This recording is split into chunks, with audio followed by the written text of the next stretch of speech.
പ്രാരംഭ പ്രാർത്ഥന പ്രിയപ്പെട്ട വിജയനച്ചൻ നിർവഹിച്ചുവെങ്കിലും നമുക്ക് ഇന്ത്യനായ മാത്യുസ് റമ്പാച്ചൻ്റെ മൗനകാലത്തെ പ്രാർത്ഥനകളും കൂടെ നമ്മുടെ ഹൃദയത്തിലേക്ക് സാംശീകരിച്ചിട്ട് കർത്തൃസന്നിധിയിൽ കർത്താവിൻ്റെ വചനങ്ങളെ അതിൻ്റെ മർമ്മങ്ങളെ ഗ്രഹിക്കുവാനുള്ള കൃപകളെ പ്രാപിപ്പാനും ദൈവസാന്നിധ്യത്തിൽ ഇരുന്നുകൊണ്ട് തന്നെ നമുക്ക് വചനങ്ങളെ ധ്യാനാത്മകമായി പഠിക്കാനുള്ള കൃപയ്ക്ക് വേണ്ടി പ്രാർത്ഥിക്കാം. അദ്ദേഹത്തിൻ്റെ പ്രാർത്ഥന നമ്മുടെ പ്രാർത്ഥനയായിട്ട് നമുക്ക് ചൊല്ലാം. എൻ്റെ സഹായത്തിൻ്റെ പർവ്വതമേ നിനക്ക് സ്തുതി, എൻ്റെ ജയത്തിൻ്റെ കൊടിയേ നിനക്ക് സ്തുതി, എൻ്റെ രക്ഷയുടെ ആസ്ഥാനമേ നിനക്ക് സ്തുതി, എൻ്റെ ജീവൻ്റെ ഉടമസ്ഥനെ നിനക്ക് സ്തുതി, ഒരിക്കലും എന്നെ ഉപേക്ഷിക്കാത്ത ദൈവമേ നിനക്ക് സ്തുതി. കർത്താവേ, ഇപ്പോൾ തിരുവചനം അടിയനോട് അരുളി ചെയ്യണമേ. അടിയൻ ബലഹീനനും നിൻ്റെ വചനത്തെ ഉൾക്കൊള്ളുവാൻ പ്രാപ്തിയില്ലാത്തവനുമാകുന്നു. അവിടുന്നല്ലാതെ ആശ്രയം ആരും എനിക്കില്ല. സകലരും എന്നെ ഉപേക്ഷിച്ചിരിക്കുന്നു. അവിടുന്ന് എന്നെ ഉപേക്ഷിക്കരുതേ. അടിയനൊന്നും കഴിയില്ല. ജാഗരണം ചെയ്യുവാൻ കഴിവ് തരണമേ. എപ്പോഴും ഏകാഗ്രത നൽകണമേ. വചനത്തിൽ ഊന്നി ജീവിക്കുവാൻ, വചനം ധ്യാനിക്കുവാനും പഠിക്കുവാനുമുള്ള കൃപ നൽകണമേ. രോഗികളെ നീ സൗഖ്യമാക്കണമേ. സമയം തക്കത്തിൽ ഉപയോഗിച്ച് അവിടുത്തെ മഹത്വപ്പെടുത്തുവാൻ കൃപ നൽകണമേ. എൻ്റെ ഭാരങ്ങളും വിഷമങ്ങളുമെല്ലാം നിൻ്റെ വേദനയേറ്റ കരങ്ങളിന്മേൽ ഞാൻ തരികയാണ്. സകലവും അവിടുത്തെ മഹത്വത്തിനായി തീരണമേ. അതിനായിട്ട് മറുപടി കിട്ടിയത് ഇപ്രകാരമാണ്: എൻ്റെ വാത്സല്യ മകനെ, നിനക്ക് സമാധാനം. ഞാൻ നിന്നെ ഉപേക്ഷിക്കുകയില്ല. ദിവസത്തിന് ദിവസം നിനക്ക് ഞാൻ അനുഗ്രഹങ്ങളെ നൽകിക്കൊണ്ടിരിക്കും. ഒന്നിനെക്കുറിച്ച് നീ ധൃതി വയ്ക്കരുത്. നീ സകലവും ശാന്തമായി ചെയ്യണം. ചില കാര്യങ്ങൾക്ക് താമസം നേരിടുന്നത് എൻ്റെ അറിവോടുകൂടെ തന്നെയാണ്. കഴിവില്ല എന്ന് തോന്നുമ്പോൾ എന്നെ അറിയിക്കുക മാത്രം ചെയ്യുക. അവയ്ക്ക് വേണ്ട കഴിവ് ഞാൻ നൽകിക്കൊള്ളാം. മകനെ, ജാഗരണത്തെക്കുറിച്ച് വിഷമിക്കേണ്ട. നീ ദിവസവും ഉത്സാഹിക്കുകയും മുട്ടിപ്പായി പ്രാർത്ഥിക്കുകയും മാത്രം ചെയ്യുക. വേഗത്തിൽ അത് സാധ്യമായി വരും. ഇനിയും അതിനായിട്ട് നീ സ്തോത്രം ചെയ്താൽ മാത്രം മതി. എത്രയും വേഗത്തിൽ നീ പരിപൂർണ സുഖമുള്ളതിനായിത്തീരും. മകനെ, ആരും നിനക്കില്ലെന്ന് നീ നിരാശപ്പെടരുത്. നിന്നെ സൃഷ്ടിച്ച് രക്ഷിച്ച് പരിപാലിക്കുന്നതിനായി ഞാൻ നിന്നോടുകൂടെ ഉണ്ടല്ലോ. നിന്നെ ഒരിക്കലും ഞാൻ ഉപേക്ഷിക്കുകയില്ല. എന്നാൽ കഴിവില്ലാത്തത് ഒന്നുമില്ല. നീ അനുഗ്രഹങ്ങൾ കൊണ്ടും പ്രതാപങ്ങൾ കൊണ്ടും നിറയും. നിന്നെ ദുഃഖിപ്പിച്ചവർ നിന്നെ സന്തോഷിപ്പിക്കാൻ ആർത്തിയോടെ അടുത്തു വരും. നീ അവർക്ക് വേണ്ടി പ്രാർത്ഥിക്കുക, അവരുടെ നന്മയ്ക്ക് വേണ്ടി പ്രവർത്തിക്കുക. സകലവും ശുഭമായി തീരും. ദൈവത്തിൻ്റെ സന്നിധിയിൽ നമുക്ക് നന്മയെ തന്നെ സമർപ്പിച്ചുകൊണ്ട് നമ്മുടെ ഇന്നത്തെ ദിവസത്തെ കർത്താവിൻ്റെ സന്നിധിയിൽ പൂർണ്ണമായിട്ടും സമർപ്പിക്കാം. കർത്തൃസാന്നിധ്യവും ദൈവമാതാവിൻ്റെയും പരിശുദ്ധനായ യോഹന്നാൻ ശ്ലീഹായുടെയും സാന്നിധ്യത്തെ തിരിച്ചറിയുക. ദൈവവചനത്തിൻ്റെ മർമ്മങ്ങൾ ശക്തമായി ഗ്രഹിച്ച, അതിൻ്റെ മർമ്മങ്ങളിൽ രസം കൊണ്ട് നടന്നിരുന്ന പൗലോസ് ശ്ലീഹായെ നമുക്ക് ഓർക്കാം. പത്മോസ് ദ്വീപിൽ വെച്ച് വെളിപാടുകളാൽ ദൈവിക മർമ്മങ്ങൾ വിളിക്കപ്പെട്ട യോഹന്നാൻ ശ്ലീഹായുടെ സാന്നിധ്യത്തിൽ, ഇവരുടെ എല്ലാം പ്രാർത്ഥനയിലും സാന്നിധ്യത്തിലും ആശ്രയിച്ചുകൊണ്ട് ദൈവിക വചനങ്ങളുടെ പഠനത്തിലേക്ക് നമുക്ക് പ്രവേശിക്കാം. യോഹന്നാൻ്റെ സുവിശേഷത്തിലെ മർമ്മങ്ങളെല്ലാം തന്നെ നമ്മുടെ ജീവിതത്തിൽ രഹസ്യങ്ങളുടെ കലവറകളെ തുറന്നു തരുമ്പോൾ അത് നമ്മുടെ ജീവിതവുമായിട്ട് ബന്ധപ്പെടുത്തിയിട്ട് നമുക്ക് പരിശുദ്ധാത്മാവിനാൽ ഒരാശ്വാസം ലഭിക്കുവാൻ ഇടയാകും. ഇന്നത്തെ ഈ ലോകം വിവിധ തരത്തിലുള്ള ചിന്തകളിലും വ്യാപാരങ്ങളിലുമാണ്. കാരണം ദൈവികതയെ നിരസിക്കുവാൻ ഒരു വലിയൊരു കൂട്ടം പ്രയത്നിച്ചുകൊണ്ടേയിരിക്കുകയാണ്. കഴിഞ്ഞ ദിവസം ഞാനൊരു വാക്ക് പറഞ്ഞിരുന്നു, നിരീശ്വരവാദം. ശരിക്കും ആ വാക്കല്ല ശരി, ദൈവനിരാസം എന്നുള്ള വാക്കാണ്. ദൈവത്തെ നിരസിക്കുക. അതിൻ്റെ ഒരു വലിയ കൂട്ടം ദൈവം തിരഞ്ഞെടുത്ത ജനത്തിൻ്റെ ഇടയിൽ തന്നെ അവർ പോലും അറിയാതെ പ്രവർത്തിച്ചുകൊണ്ടിരിക്കുകയാണ്. ചിലപ്പോൾ ദൈവവേലയ്ക്കായിട്ട് സമർപ്പിക്കപ്പെട്ടിരിക്കുന്ന ഇടയിൽ പോലും വിശ്വാസം നഷ്ടപ്പെട്ടു പോകും വിധം അവരുടെ ജീവിതത്തിൽ നിരാശ ബാധിക്കുകയാണ്. പ്രാർത്ഥിക്കുന്നതൊന്നും ലഭിക്കുന്നില്ല. എന്തുകൊണ്ടാണ് നമുക്കിങ്ങനെയൊക്കെ തോന്നുവാനുള്ള കാരണം? വചനം പഠിക്കും തോറും നമുക്ക് ഇതിൻ്റെ മർമ്മങ്ങൾ വെളിവായി വന്നിട്ടുണ്ട്. അങ്ങനെയുള്ളവർ നിരാശപ്പെടേണ്ട കാര്യമില്ല. എന്നാലും നമ്മുടെ ഈ ശരീരത്തിന്, അതായത് ശരീരമെന്ന് ഞാൻ എപ്പോൾ പറഞ്ഞാലും നിങ്ങൾ മനസ്സിലാക്കിക്കൊള്ളണം, അതിനകത്ത് എന്തെല്ലാം ഉണ്ട്? ശരീരമുണ്ട്, ദേഹിയുണ്ട്, എന്ന് പറഞ്ഞാൽ മനസ്സുമുണ്ട്. ജഡം എന്നുള്ള വാക്ക് വേദപുസ്തകത്തിൽ പുതിയ നിയമത്തിൽ എവിടെയൊക്കെ പറയുന്നു അവിടെയെല്ലാം ശരീരവും മനസ്സും കൂടെ ചേർന്നാണ്. അതിനെയാണ് ജഡമെന്ന് പറയുന്നത്. എന്നാൽ ഈ ശരീരത്തിൻ്റെ പല ആഗ്രഹങ്ങളും നമുക്ക് സാധിക്കാതെ വരുമ്പോൾ ശരീരം തന്നെ ദൈവാശ്രയത്തിൽ നിന്ന് നമ്മളെ പിന്നോക്കം തിരിക്കുവാനുള്ള ഒരു വലിയ വ്യഗ്രത വിശ്വാസികളുടെ ഇടയിൽ തന്നെ കാണുന്നുണ്ട്. അത് ദൈവവേലയ്ക്ക് സമർപ്പിക്കപ്പെട്ടവരുടെ ഇടയിൽ. ഇന്ന് പഠിക്കുവാൻ പോകുന്ന യോഹന്നാൻ്റെ സുവിശേഷത്തിൽ ഒരു ഭിന്നതയുണ്ടാകുന്ന കാര്യം പറയുന്നുണ്ട്. ഭിന്നത. നമുക്ക് ആ ഭാഗം ഒന്ന് വായിച്ച് തന്നെ തുടങ്ങാം. നമ്മൾ 10-ാം അധ്യായം 18 വരെയുള്ള വാക്യങ്ങളാണ് പഠിച്ചുകൊണ്ടിരുന്നത്. ഇനിയും 19-ാം വാക്യം തൊട്ടാണ്. നല്ല ഇടയനായ കർത്താവ്, അല്ലേ? 18-ാം വാക്യം വരെയാണ് കഴിഞ്ഞ ആഴ്ച പഠിച്ചത്. ഇനിയും 19-ാം വാക്യം തൊട്ടാണ് പഠിക്കേണ്ടത്. നല്ല ഇടയനായ കർത്താവ് താൻ നല്ല ഇടയനായിട്ട് നമ്മുടെ കൂടെയുണ്ട്. എപ്പോഴും നമ്മുടെ എല്ലാ കാര്യങ്ങളും നമ്മളെ വഴി നടത്തുവാനും നമ്മളെ നയിക്കുവാനും ആഗ്രഹിക്കുന്നു. പക്ഷേ ഇടയൻ്റെ ശബ്ദം തിരിച്ചറിയാത്ത ആളുകൾക്ക് അവനിൽ വിശ്വാസം നഷ്ടപ്പെടും.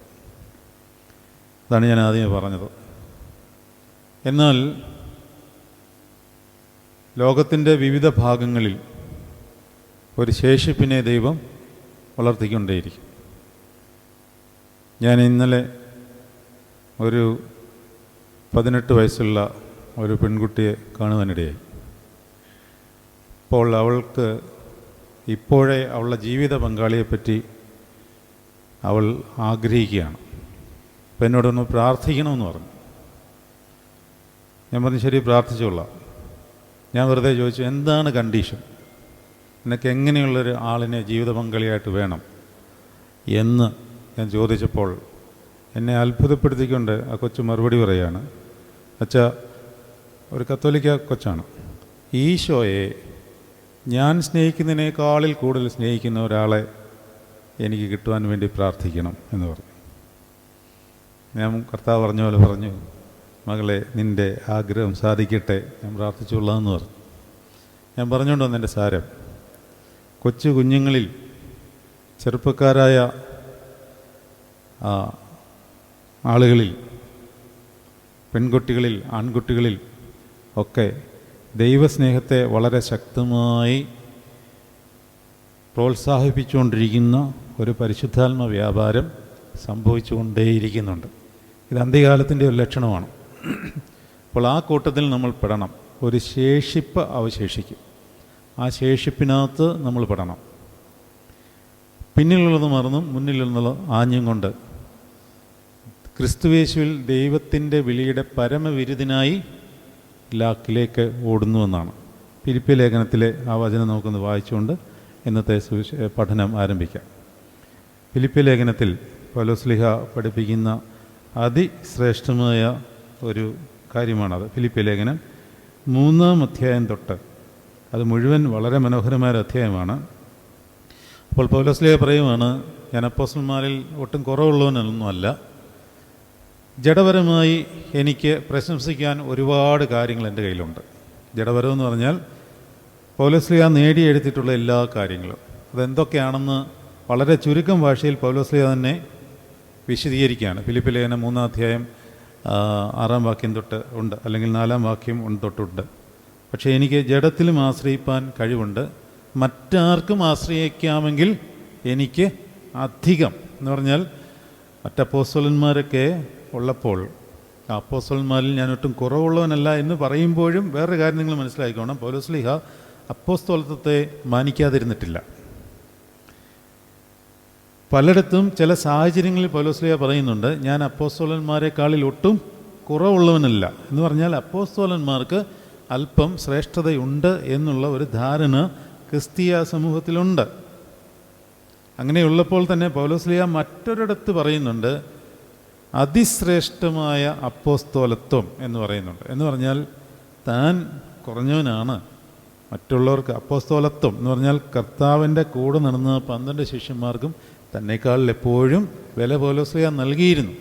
ചില സാഹചര്യത്തിൽ അവരോട് പറയുകയാണ്, ഞാൻ അവരെക്കാളൊട്ടും കുറവുള്ളവനൊന്നുമല്ല, ഞാൻ ദൈവത്തിൻ്റെ വെളിപാടിനാൽ, യേശുവിൻ്റെ വെളിപാടിനാൽ അത്രേ പ്രാപിച്ചിരിക്കുന്നതെന്ന് ഗലാത്യ ലേഖനം 1-ാം അധ്യായത്തിൽ തന്നെ പൗലോസ്ലീഹ പഠിപ്പിക്കുന്നുണ്ട്. മനുഷ്യരാരുമല്ല, മനുഷ്യരിൽ നിന്നുമല്ല, യേശു ക്രിസ്തുവിൻ്റെ വെളിപാടിനാൽ അത്രയും ഞാൻ പ്രാപിച്ചിരിക്കുന്നത്, അതുകൊണ്ട് ഞാൻ അവരെക്കാളിലൊട്ടും കുറവുള്ളവനല്ല. പ്രശംസിപ്പാനാണെങ്കിൽ എനിക്ക് ഒരുപാട് കാര്യങ്ങളുണ്ട്. എന്തെല്ലാം കാര്യങ്ങളുണ്ട് പറയുന്നത്? 8-ാം നാളിൽ പരിച്ഛേദനയേറ്റവൻ, പിന്നെന്താണ്, ഇസ്രായേൽ ജാതിക്കാരൻ, ബെന്യാമീൻ ഗോത്രക്കാരൻ, എബ്രായൻ എന്നുള്ള എബ്രായൻ, ന്യായപ്രമാണം സംബന്ധിച്ച് പരീശൻ, ന്യായപ്രമാണത്തിൻ്റെ നീതിയെ സംബന്ധിച്ച് അനിന്യൻ, എങ്കിലും എനിക്ക് ലാഭമായിരുന്നതൊക്കെയും ഞാൻ ക്രിസ്തുവിൽ ഛേദം എന്നെണ്ണുന്നു.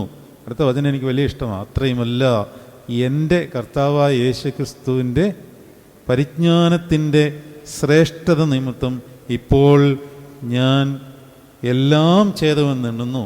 അവിടെ എനിക്കിഷ്ടമുള്ള വാക്ക് എൻ്റെ എന്നുള്ളതാണ്. അതാ പറയുന്നത്, എൻ്റെ ആ ഫീൽ, എൻ്റെ കർത്താവ് എൻ്റെ ദൈവവുമേ എന്ന് തോമാസ്ലീഹ പറയുന്നത് പോലെയും, എൻ്റെ കർത്താവിനെ ആരിവിടുന്ന് എടുത്തുകൊണ്ട് പോയി എന്ന് മഗ്ദലക്കാരത്തി മറിയ കബറിൻ്റെ അടുത്ത് ചോദിച്ചതുപോലെയും ഉള്ളിലെ എൻ്റെ കർത്താവ്, അത് നമുക്കെല്ലാവർക്കും ഉണ്ടാവണം. ആ ഒരു തോന്നൽ, എൻ്റെ കർത്താവ്, അത് കർത്താവ് നമുക്ക് വേണ്ടി എന്തെല്ലാം അനുഷ്ഠിച്ചു, എന്തെല്ലാം നമുക്ക് വേണ്ടി ചെയ്തു, ഈ ലോകത്തിൽ നമ്മളെ രക്ഷിക്കുവാൻ വേണ്ടി, തൻ്റെ രക്ഷയുടെ അനുഭവം നമുക്ക് തരുവാൻ വേണ്ടി നമ്മളെ നിയോഗിച്ചിരിക്കുന്നതിനെ നമുക്ക് നൽകുവാൻ അവൻ ഈ ഭൂമിയിൽ അനുഭവിച്ച യാതനകളും കഷ്ടതകളും നമ്മൾ ആത്മാവിൽ ധ്യാനിക്കുമ്പോൾ നമുക്കുണ്ടാകുന്ന ഒരു വികാരമാണ് എൻ്റേത് എന്നുള്ളത്.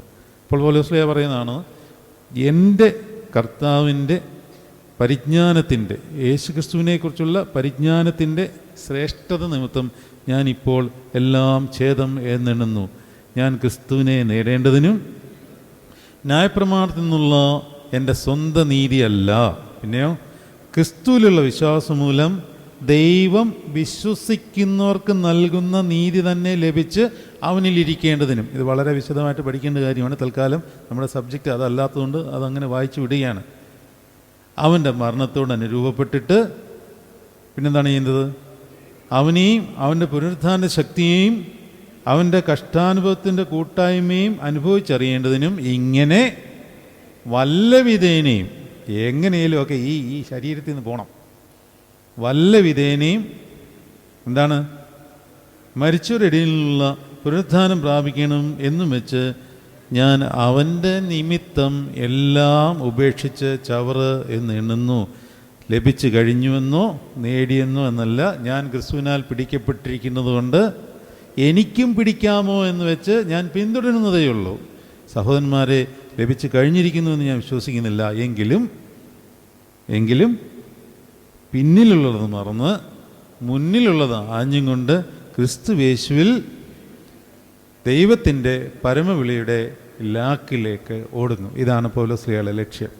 ഇതാണ് ലക്ഷ്യം. ഇവിടെ ജഡത്തിൽ ജീവിക്കുന്നത് എന്തിനാണ്? അവൻ്റെ വേലയ്ക്ക് വല്ല പ്രയോജനവും വരുമെങ്കിൽ അതിന് മാത്രമാണ് ജഡത്തിൻ്റെ ആവശ്യമെന്ന് പൗലോസ്ലീഹ പഠിപ്പിക്കുന്നുണ്ട്. അത് 1-ാം അധ്യായം, അതായത് ഫിലിപ്പിയർക്ക് ലേഖനം 1-ാം അധ്യായം 22-ാം വാക്യത്തിലാണ്. എനിക്ക് ജീവിക്കാൻ വലിയ താല്പര്യമൊന്നുമില്ല, പക്ഷേ എനിക്ക് എൻ്റെ ശരീരത്തിൽ ജീവൻ ഉണ്ടെങ്കിൽ അതെന്തിനു വേണ്ടിയാണ് പ്രയോജനപ്പെടുത്തുന്നത്? എനിക്ക് ജീവിക്കുന്നത് ക്രിസ്തു, മരിക്കുന്നത് ലാഭമാണ്. എന്നാൽ ജഡത്തിൽ ജീവിക്കുന്നതിനാൽ എൻ്റെ വേലയ്ക്ക് ഫലം വരുമെങ്കിൽ ഏത് തിരഞ്ഞെടുക്കേണ്ടു എന്ന് ഞാൻ അറിയുന്നില്ല. മനസ്സിലായോ അത്? അതായത് എനിക്ക് മരിക്കുന്നതാണ് ഇഷ്ടം, എനിക്ക് ജീവിക്കുന്നത് ക്രിസ്തു, മരിക്കുന്നത് ലാഭമാകുന്നു. പക്ഷേ ഇതിൽ രണ്ടിലും ഏത് തിരഞ്ഞെടുക്കേണ്ടത് എന്ന് അറിയുന്നില്ല. കാരണം എന്താ? എൻ്റെ വേലയ്ക്ക് ഫലം വരുമെങ്കിൽ ഏത് തിരഞ്ഞെടുക്കേണ്ടതെന്ന് ഞാൻ അറിയുന്നില്ല. എൻ്റെ വേല ക്രിസ്തുവിന് വേണ്ടി ഈ ശരീരം കൊണ്ട് എന്തെങ്കിലും വേല ചെയ്യുവാനുള്ള ഫലം വരുമെങ്കിൽ മാത്രം ഈ ശരീരത്തിൽ എനിക്ക് ജീവൻ ഉണ്ടായാൽ മതി. അല്ലെങ്കിൽ വിട്ടുപിരിഞ്ഞ് ക്രിസ്തുവിനോട് കൂടി ആയിരിക്കാൻ ഞാൻ ഏറെ വാഞ്ചിക്കുന്നു. ഇവ രണ്ടിനാലും ഞാൻ ഞെരുങ്ങുന്നു. വിട്ടുപിരിഞ്ഞ് ക്രിസ്തുവിനോട് കൂടി ഇരിക്കാൻ എനിക്ക് ഏറെ കാംക്ഷയുണ്ട്. അത് അത്യുത്തമമല്ലോ. ഇതാണ് പൗലോസ്ലീഹായ്ക്ക് തൻ്റെ ജീവനോടുള്ള താല്പര്യം. ഞാൻ പറഞ്ഞുകൊണ്ട് വന്നത്, ഈ ജീവനെ എല്ലാം തൃണവൽക്കരിച്ചുകൊണ്ട് ക്രിസ്തുവിനെ അമിതമായി സ്നേഹിക്കുന്ന അനേകം യുവാക്കളെ യുവതികളെയൊക്കെ കർത്താവ് ഉപയോഗിക്കുന്നുണ്ട്. എന്നാൽ അങ്ങനെ ഉള്ള ഒരു സാഹചര്യം ഈ ലോകത്ത് പരിശുദ്ധാത്മാവ് ചെയ്യുമ്പോൾ മറുവശത്ത് അനേക യുവാക്കളെ നശിപ്പിച്ചുകൊണ്ടേയിരിക്കുകയാണ്. അത് പിശാച് വിളയ്ക്കുന്ന അല്ലെങ്കിൽ അവൻ വിളയിക്കുന്ന കളയാലാണ്. കഴിഞ്ഞ ദിവസം ഇവിടെ ഒരു ചെറുപ്പക്കാരനും അമ്മയും കൂടെ വന്നു. അവൻ്റെ കഴുത്ത് മുറിച്ചിരിക്കുകയാണ്. എന്ന് പറഞ്ഞാൽ ആശുപത്രിയിൽ പോയി അത് ഒരുവിധമൊക്കെ ക്രമീകരിച്ച് അത് ഒട്ടിച്ചു. എന്തൊക്കെയോ നിരാശ ബാധിക്കുകയാണ്. അല്ല, ഒന്നാം തരം സർക്കാർ ജോലി, ഒന്നാം തരം ഒരു കുടുംബിനി, അമ്മയുണ്ട്, പെങ്ങളുണ്ട്, ജീവിത സാഹചര്യങ്ങളുണ്ട്, പണമുണ്ട്, ജീവിക്കാനുള്ള എല്ലാ ആവശ്യമുള്ള സമൃദ്ധികളെല്ലാം ഉണ്ട്. പക്ഷേ എവിടെയോ ഒരു നിരാശ കയറി കഴുത്തങ്ങ് മുറിച്ചു. സ്വയമായിട്ട് ഇവിടെ മുറിച്ചു വെച്ചിരിക്കുക. അവന് സംസാരിക്കാൻ പറ്റത്തില്ല. ഇപ്പം വോക്കൽ കോഡ് മുറിഞ്ഞുപോയി. ഇപ്പോൾ ചെറുതായിട്ട് പതിയെ പതിയെ അത് ക്രമീകരിക്കപ്പെട്ടു വരുന്നു. ഇതിനെല്ലാം കാരണങ്ങളുണ്ട് കേട്ടോ. ഞാൻ അന്വേഷിച്ച് ചെന്നപ്പോൾ ഇന്നേ വരെ പ്രാർത്ഥിച്ചിട്ടില്ല ആൾ. എന്താണ് പ്രാർത്ഥന എന്നറിയത്ത് പോലുമില്ല. വലിയ കുടുംബത്തിലെ ആളുകളൊക്കെയാണ്. പ്രാർത്ഥന എന്താണെന്ന് അറിയില്ല. കൈമാറിക്കൊടുത്തിട്ടില്ല. പേരൻസ് ഇത് കൈമാറിക്കൊടുത്തിട്ടില്ല. കൈമാറിക്കൊടുത്തിട്ടുണ്ടെങ്കിൽ തന്നെ അതിലെല്ലാം അപാകതകളാണ്. ക്രിസ്തുവിനെ അറിയാമോ, യേശുവിനെ അറിയാമോ എന്ന് ചോദിച്ചു കഴിഞ്ഞാൽ യേശുവിനെ പറ്റി കേട്ടിട്ടുണ്ട് എന്നുള്ളതല്ലാതെ താൻ മാമോദീസ മുങ്ങിയ ഒരു പൈതലാണെന്നും ക്രിസ്തുവിനെ ദൈവമായിട്ട് കണ്ട് ആരാധിക്കേണ്ടവനാണെന്നും ഒന്നും തിരിച്ചറിയാതെ 10-26 വയസ്സ് വരെ ജീവിച്ചിട്ട് ഇപ്പോൾ ഈ 26ാമത്തെ വയസ്സിലെല്ലാം ഉണ്ടായിരുന്നിട്ടും എവിടെയൊക്കെയോ ഒരു നിരാശ കയറി ബാധിച്ച്, വർക്ക് പ്രഷറാണെന്നാണ് പറയുന്നത്, ബാധിച്ചിട്ട് സ്വന്തം ജീവനെ ഒടുക്കത്തക്കവണ്ണം തകർന്നു പോയെങ്കിൽ അങ്ങനെ ഒരു ഗണത്തെ പിശാച് നശിപ്പിക്കുവാൻ വേണ്ടി ക്രമീകരിച്ചുകൊണ്ടിരിപ്പുണ്ട്. വേറൊരു തലത്തിൽ നമുക്ക് വിശ്വാസം നഷ്ടപ്പെട്ടു പോകുന്ന ഒരു കാര്യമാണ് നമ്മൾ പ്രാർത്ഥിക്കുന്നത് സാധിക്കാതെ വരുന്നു എന്നുള്ളത്. എത്ര പ്രാർത്ഥിച്ചിട്ടും ഒന്നും നടക്കുന്നില്ല. ഞാനൊരു സാക്ഷ്യം നിങ്ങളോട് പറയട്ടെ. ഞാൻ പ്രാർത്ഥിച്ച 90% പ്രാർത്ഥനകളും ക്യാൻസലായിട്ടാണ് ഉള്ളത്. അതാണ് എൻ്റെ സാക്ഷ്യം. 90 നടന്നിട്ടില്ല, 10 വല്ല അവിടെ എവിടെയൊക്കെ നടന്നിട്ടുണ്ടെന്ന് തോന്നുന്നു. അതാണ് എൻ്റെ സാക്ഷ്യം. എന്ന് പറഞ്ഞാൽ പ്രാർത്ഥന എന്ന് പറഞ്ഞാൽ എന്താണെന്നാണ് നമ്മൾ വിചാരിച്ചിരിക്കുന്നത്. നമ്മൾ പഠിച്ചിരിക്കേണ്ട ഒരു കാര്യമാണ്. നമ്മൾ ഈ ചോദിച്ച് നേടിയെടുക്കുന്ന ഈ ഒരു പ്രക്രിയയ്ക്ക് മാത്രമാണ് നമ്മൾ പ്രാർത്ഥന എന്ന് പറയുന്നത്. പ്രാർത്ഥിക്കുക, അത് അർത്ഥനയാണ്. പ്രാർത്ഥിക്കുക എന്ന് പറയുമ്പോൾ അതിനകത്ത് വേറെ ചില സാരാംശങ്ങളൂടെ അടങ്ങിയിരിക്കുകയാണ്. എല്ലായ്പ്പോഴും പ്രാർത്ഥിച്ചുകൊണ്ടിരിപ്പീൻ, എല്ലായ്പ്പോഴും സ്തോത്രം ചെയ്തുകൊണ്ടിരിപ്പീൻ. ഇങ്ങനെ സ്തോത്രത്തോടുകൂടി നിങ്ങളുടെ ആവശ്യങ്ങളെ ദൈവസന്നിധിയിൽ എപ്പോഴും സമർപ്പിക്കുകയാണ് ചെയ്യേണ്ടത്. എങ്ങനെയാണ് എല്ലായ്പ്പോഴും പ്രാർത്ഥിച്ചുകൊണ്ടിരിക്കുന്നത്? ന്യായപ്രമാണം എപ്പോഴും ധ്യാനിച്ചുകൊണ്ടിരിക്കുന്നത് എങ്ങനെയാണ്? ഈ ന്യായപ്രമാണ പുസ്തകത്തിലുള്ളത് നിൻ്റെ വായിൽ നീങ്ങി പോരുത്, ഇതിലെഴുതിയിരിക്കുന്നതൊക്കെയും പ്രമാണിച്ച് നടക്കേണ്ടത് നീ ഇത് രാവും പകലും ധ്യാനിച്ചുകൊണ്ടേയിരിക്കണം എന്നൊരു വചനം യോശുവ 1:8 അതെങ്ങനെ സാധിക്കും? അതൊക്കെ ഒരു മനുഷ്യനെ കൊണ്ട് സാധിക്കുന്ന കാര്യമാണ്.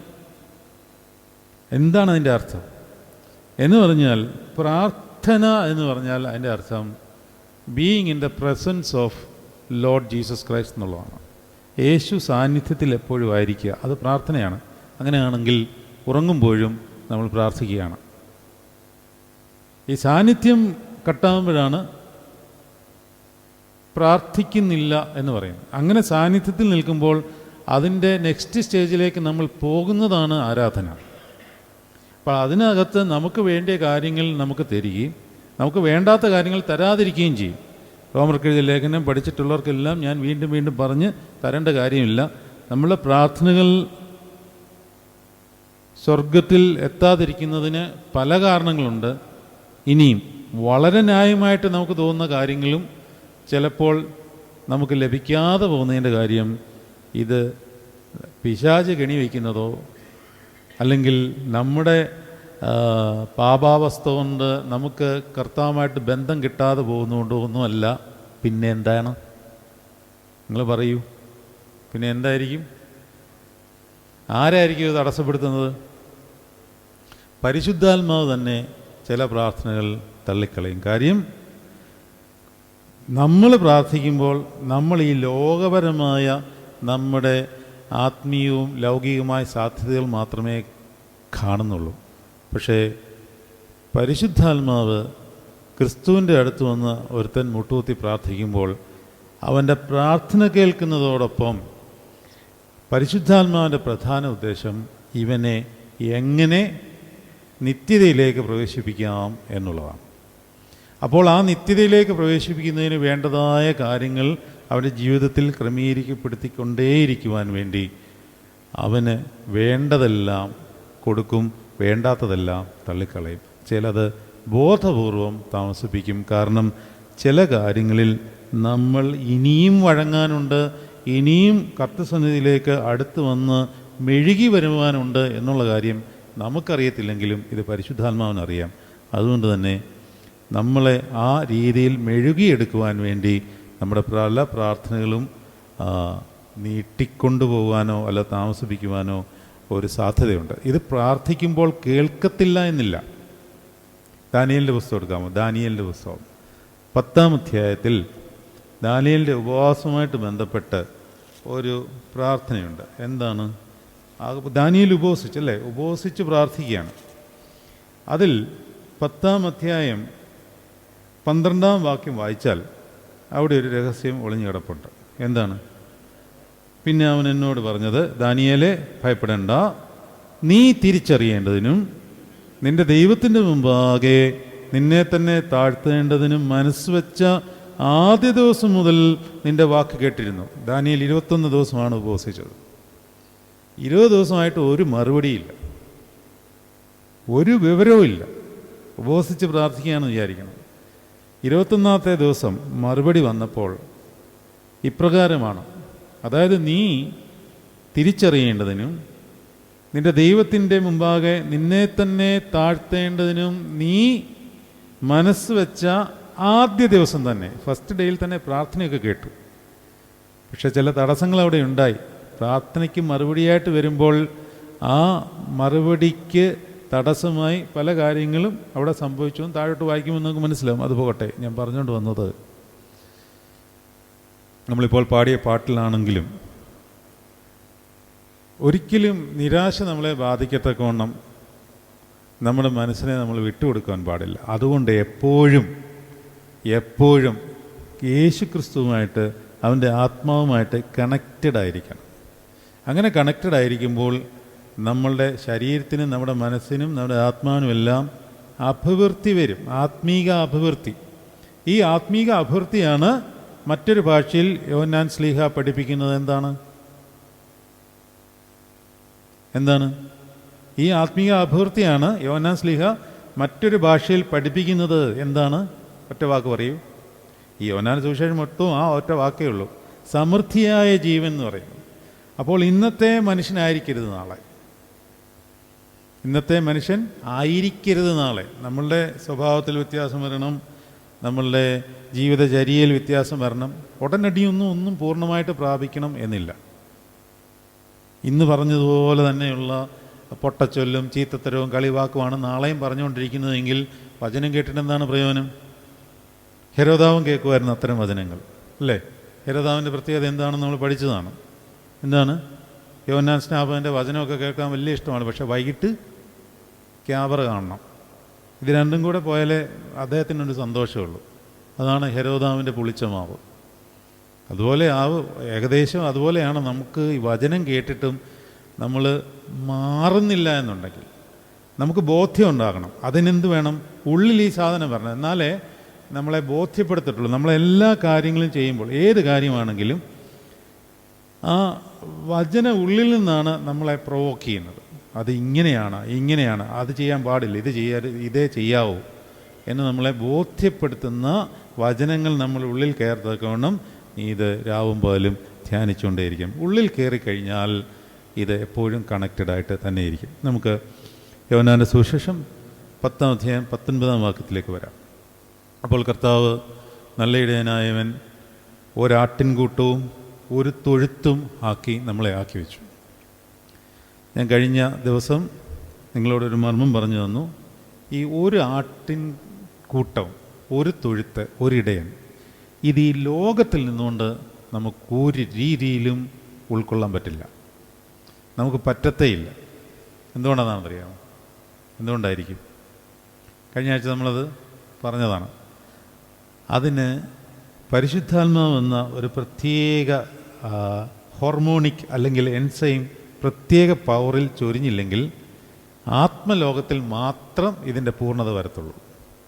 ഈ ലോകത്തിലത് വളരെ റെയറായിട്ട് അത്രയ്ക്ക് വിശുദ്ധി പ്രാപിച്ചു പോകുന്നവർക്കേ അത് കാണുവാൻ സാധിക്കത്തുള്ളൂ. കാരണം സ്നേഹം സമ്പൂർണ്ണമാകുന്നിടത്ത് മാത്രമേ ഒരു തൊഴുത്ത്, ഒരു കൂട്ടം, ഒരിടയൻ വരികയുള്ളൂ.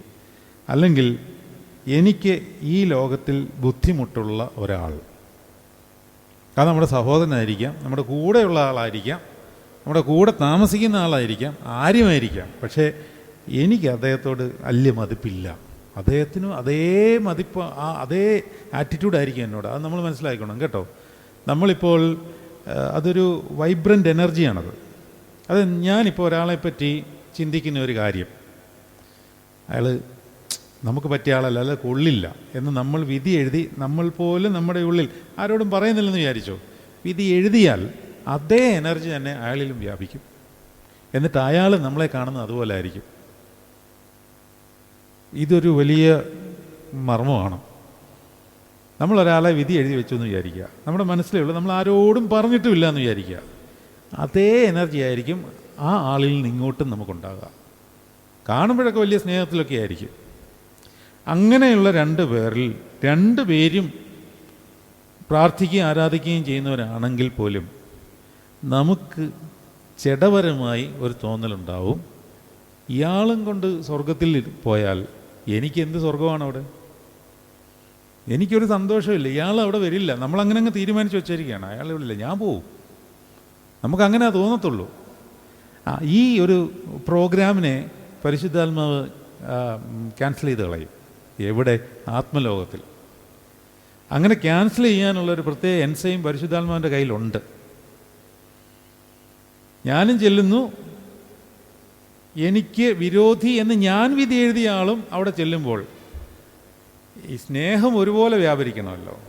അത് ഈ ലോകത്തിൽ സാധ്യമല്ല. പക്ഷേ പരിശുദ്ധാത്മാവ് അവിടെ ചെയ്ത് അങ്ങനെ ഒരു പ്രക്രിയ ചെയ്യുമ്പോൾ എനിക്ക് ഏറ്റവും അടുത്ത ഇഷ്ടമുള്ള ഒരാൾ എനിക്ക് എന്തുമാത്രം സന്തോഷം തരുന്നോ, അല്ലെങ്കിൽ അടുത്തിരിക്കുമ്പോൾ എന്തുമാത്രം സന്തോഷം തരുമോ, അതേ തലത്തിലുള്ള ഒരു ആത്മസന്തോഷ വ്യാപാരം ഈ പറഞ്ഞ ആളിനോടും നമുക്കും അയാൾക്ക് നമ്മളോടും തോന്നിപ്പിക്കുന്ന ഒരു പ്രത്യേക ആത്മാഭിഷേകം അവിടെ കിട്ടുമ്പോൾ ഒന്നിച്ചിരിക്കുവാൻ തോന്നും. ഇല്ലെങ്കിൽ തോന്നില്ല. ഇവിടെ തോന്നത്തില്ലത്, ഈ ലോകത്തിലത് തോന്നത്തില്ല. പുരോഹിതന്മാരുടെ ഇടയിൽ എത്ര പേർ അങ്ങോട്ടും ഇങ്ങോട്ടും സ്പർദ്ധയുള്ളവരുണ്ട്, വിശ്വാസികളുടെ ഇടയിൽ എത്രയോ പേർ സ്പർദ്ധയുള്ളവരുണ്ട്. ഇവരെല്ലാവരും ആരാധിക്കുകയും പ്രാർത്ഥിക്കുകയും വളരെ വിശുദ്ധ ജീവിതം നയിക്കുകയും ചെയ്യുന്നെന്ന് അഭിമാനിക്കുന്നവരാണല്ലോ. അപ്പോഴിങ്ങനെയുള്ള കാര്യങ്ങൾ ഈ ലോകത്തിലാണ് നമുക്കിങ്ങനെയൊക്കെയുള്ള വ്യത്യാസങ്ങൾ അനുഭവപ്പെടുന്നത്. ആത്മലോകത്തിൽ ഇങ്ങനെയുള്ള സാധ്യതകളെല്ലാം പരിശുദ്ധാത്മാവ് ക്യാൻസൽ ചെയ്ത് കളയും. എന്നാൽ ഈ ലോകത്തിൽ തന്നെ ഈ സമ്പൂർണ്ണ സ്നേഹത്തിലേക്ക് കൊണ്ടുവരുവാനുള്ള ഒരു വലിയ പവർ വിശുദ്ധന്മാർക്ക് ദൈവം കൊടുക്കും. ഇപ്പോൾ മധ്യസ്ഥൻ ബാച്ചൻ പ്രാർത്ഥിച്ച, നമ്മളിപ്പോൾ പ്രാർത്ഥിച്ച ഈ പ്രാർത്ഥനയിൽ അദ്ദേഹം പറഞ്ഞിരിക്കുന്നത് എന്താ? എൻ്റെ ശത്രുക്കളെ സ്നേഹിക്കുവാൻ എനിക്ക് കൃപ നൽകണമേ. അപ്പോൾ ശത്രുക്കളുണ്ട്. അപ്പോൾ ആ ശത്രുക്കളെ സ്നേഹിക്കുവാൻ കൃപ നൽകണമേ എന്ന് പ്രാർത്ഥിച്ചപ്പോൾ ദൈവം കൊടുത്ത മറുപടി, നീ അവർക്ക് വേണ്ടി പ്രാർത്ഥിച്ചുകൊണ്ടിരുന്നാൽ മതി, അവർ നിൻ്റെ അടുക്കിലേക്ക് അഭിവൃദ്ധിക്കായിട്ട് ഓടി വരും. ഇപ്പോൾ നമ്മൾ പ്രാർത്ഥിച്ചതാണ്. അവർ നിൻ്റെ അടുക്കിലേക്ക് അഭിവൃദ്ധിക്കായിട്ട് ഓടി വരും. അപ്പോൾ അവിടെ വ്യാപരിച്ച ആത്മാവിൻ്റെ ശക്തി എന്താണ്? അങ്ങനെ വന്നിട്ടുണ്ട്. മധ്യസ്ഥൻ ബാച്ചൻ്റെ ജീവിതത്തിൽ അങ്ങനെയൊക്കെ ഉണ്ടായിട്ടുണ്ട്. ഞാൻ പറഞ്ഞുകൊണ്ട് വന്നത്, ആത്മലോകത്തിലെ വ്യാപാരങ്ങളും ജഡലോകത്തിലെ വ്യാപാരങ്ങളും വ്യത്യസ്തമാണ്. നമ്മൾ ഈ ജഡലോകത്തിലിരുന്നുകൊണ്ട് ആത്മലോകത്തെ എന്തുമാത്രം വ്യാഖ്യാനിച്ചാലും അതിൻ്റെ 7 അയലത്ത് പോലും എത്തില്ല. നമുക്ക് വരാം 19-ാം വാക്യം. ഈ വചന നിമിത്തം യഹൂദന്മാരുടെ ഇടയിൽ പിന്നെയും ഭിന്നതയുണ്ടായി. ഏത് വചന നിമിത്തമാണ്? തൊട്ടു മുമ്പിൽ എൻ്റെ ജീവനെ വീണ്ടും പ്രാപിക്കേണ്ടത് ഞാൻ അതിനെ കൊടുക്കുന്നത് കൊണ്ട് പിതാവിനെ സ്നേഹിക്കുന്നു, ആരും അതിനെ എന്നോട് എടുത്ത് കളയുന്നില്ല, ഞാൻ തന്നെ അതിനെ കൊടുക്കുന്നു, അതിനെ കൊടുപ്പാൻ എനിക്ക് അധികാരമുണ്ട്, വീണ്ടും പ്രാപിപ്പാനും അധികാരമുണ്ട്. ഈ കൽപ്പന എൻ്റെ പിതാവിൽ നിന്ന് എനിക്ക് ലഭിച്ചിരിക്കുന്നു.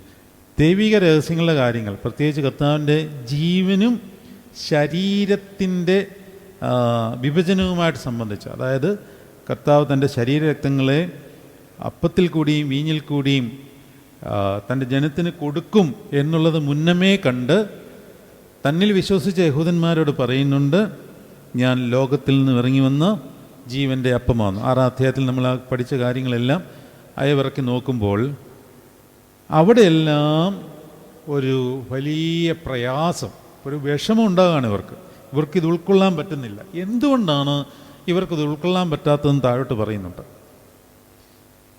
ഈ വചനനിമിത്തം യഹൂദന്മാരുടെ ഇടയിൽ പിന്നെയും ഭിന്നതയുണ്ടായി. ഈ ഭിന്നതയുമായിട്ട് ബന്ധപ്പെട്ട് നമ്മളൊരു കാര്യം മനസ്സിലാക്കിക്കൊള്ളണം.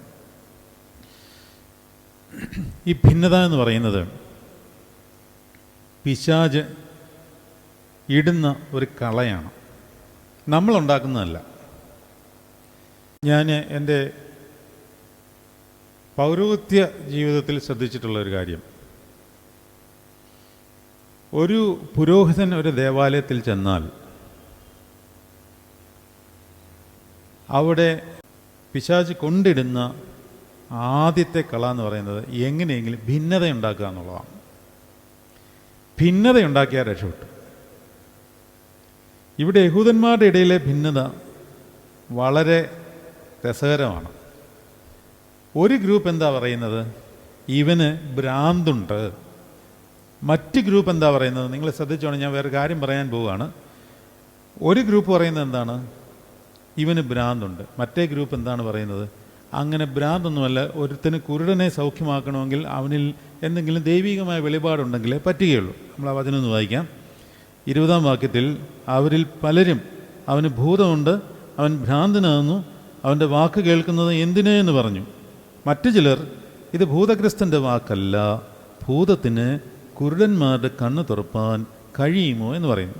അപ്പോൾ ഒരു ഗ്രൂപ്പ് പറയുകയാണ്, ഇത് ഭൂതഗ്രസ്തനല്ല, ദൈവമാണെന്നൊന്നും അംഗീകരിക്കുന്നില്ല കേട്ടോ, ഭൂതഗ്രസ്തനൊന്നുമല്ല, ഭൂതഗ്രസ്തനാണെങ്കിൽ കുരുടനെ സൗഖ്യമാക്കുവാനൊന്നും കഴിയില്ല. കാരണം യഹൂദ സമൂഹം വിശ്വസിച്ചിരുന്നത് ഒരു സൗഖ്യം കൊടുക്കണമെങ്കിൽ അത് ദൈവത്തിൽ നിന്ന് ഉള്ള വരദാനമുള്ളവർക്കേ പറ്റുകയുള്ളൂ എന്നൊരു വിശ്വാസം അവരുടെ ഇടയിലുണ്ട്. എന്നാൽ അതിനെ മാറ്റി നിർത്തിക്കൊണ്ടാണ് ഒരു ഗ്രൂപ്പ് പറയുന്നത് ഇവൻ ഭൂതഗ്രസ്തനാണ്. ഇതിനകത്തൊരു കാര്യം പ്രത്യേകമായിട്ട് മനസ്സിലാക്കിക്കൊള്ളണം. നമുക്കിപ്പോൾ ഒരു ഗ്രൂപ്പിനോടൊരു ചായ്വ് തോന്നുന്നില്ലേ? തോന്നുന്നുണ്ടോ?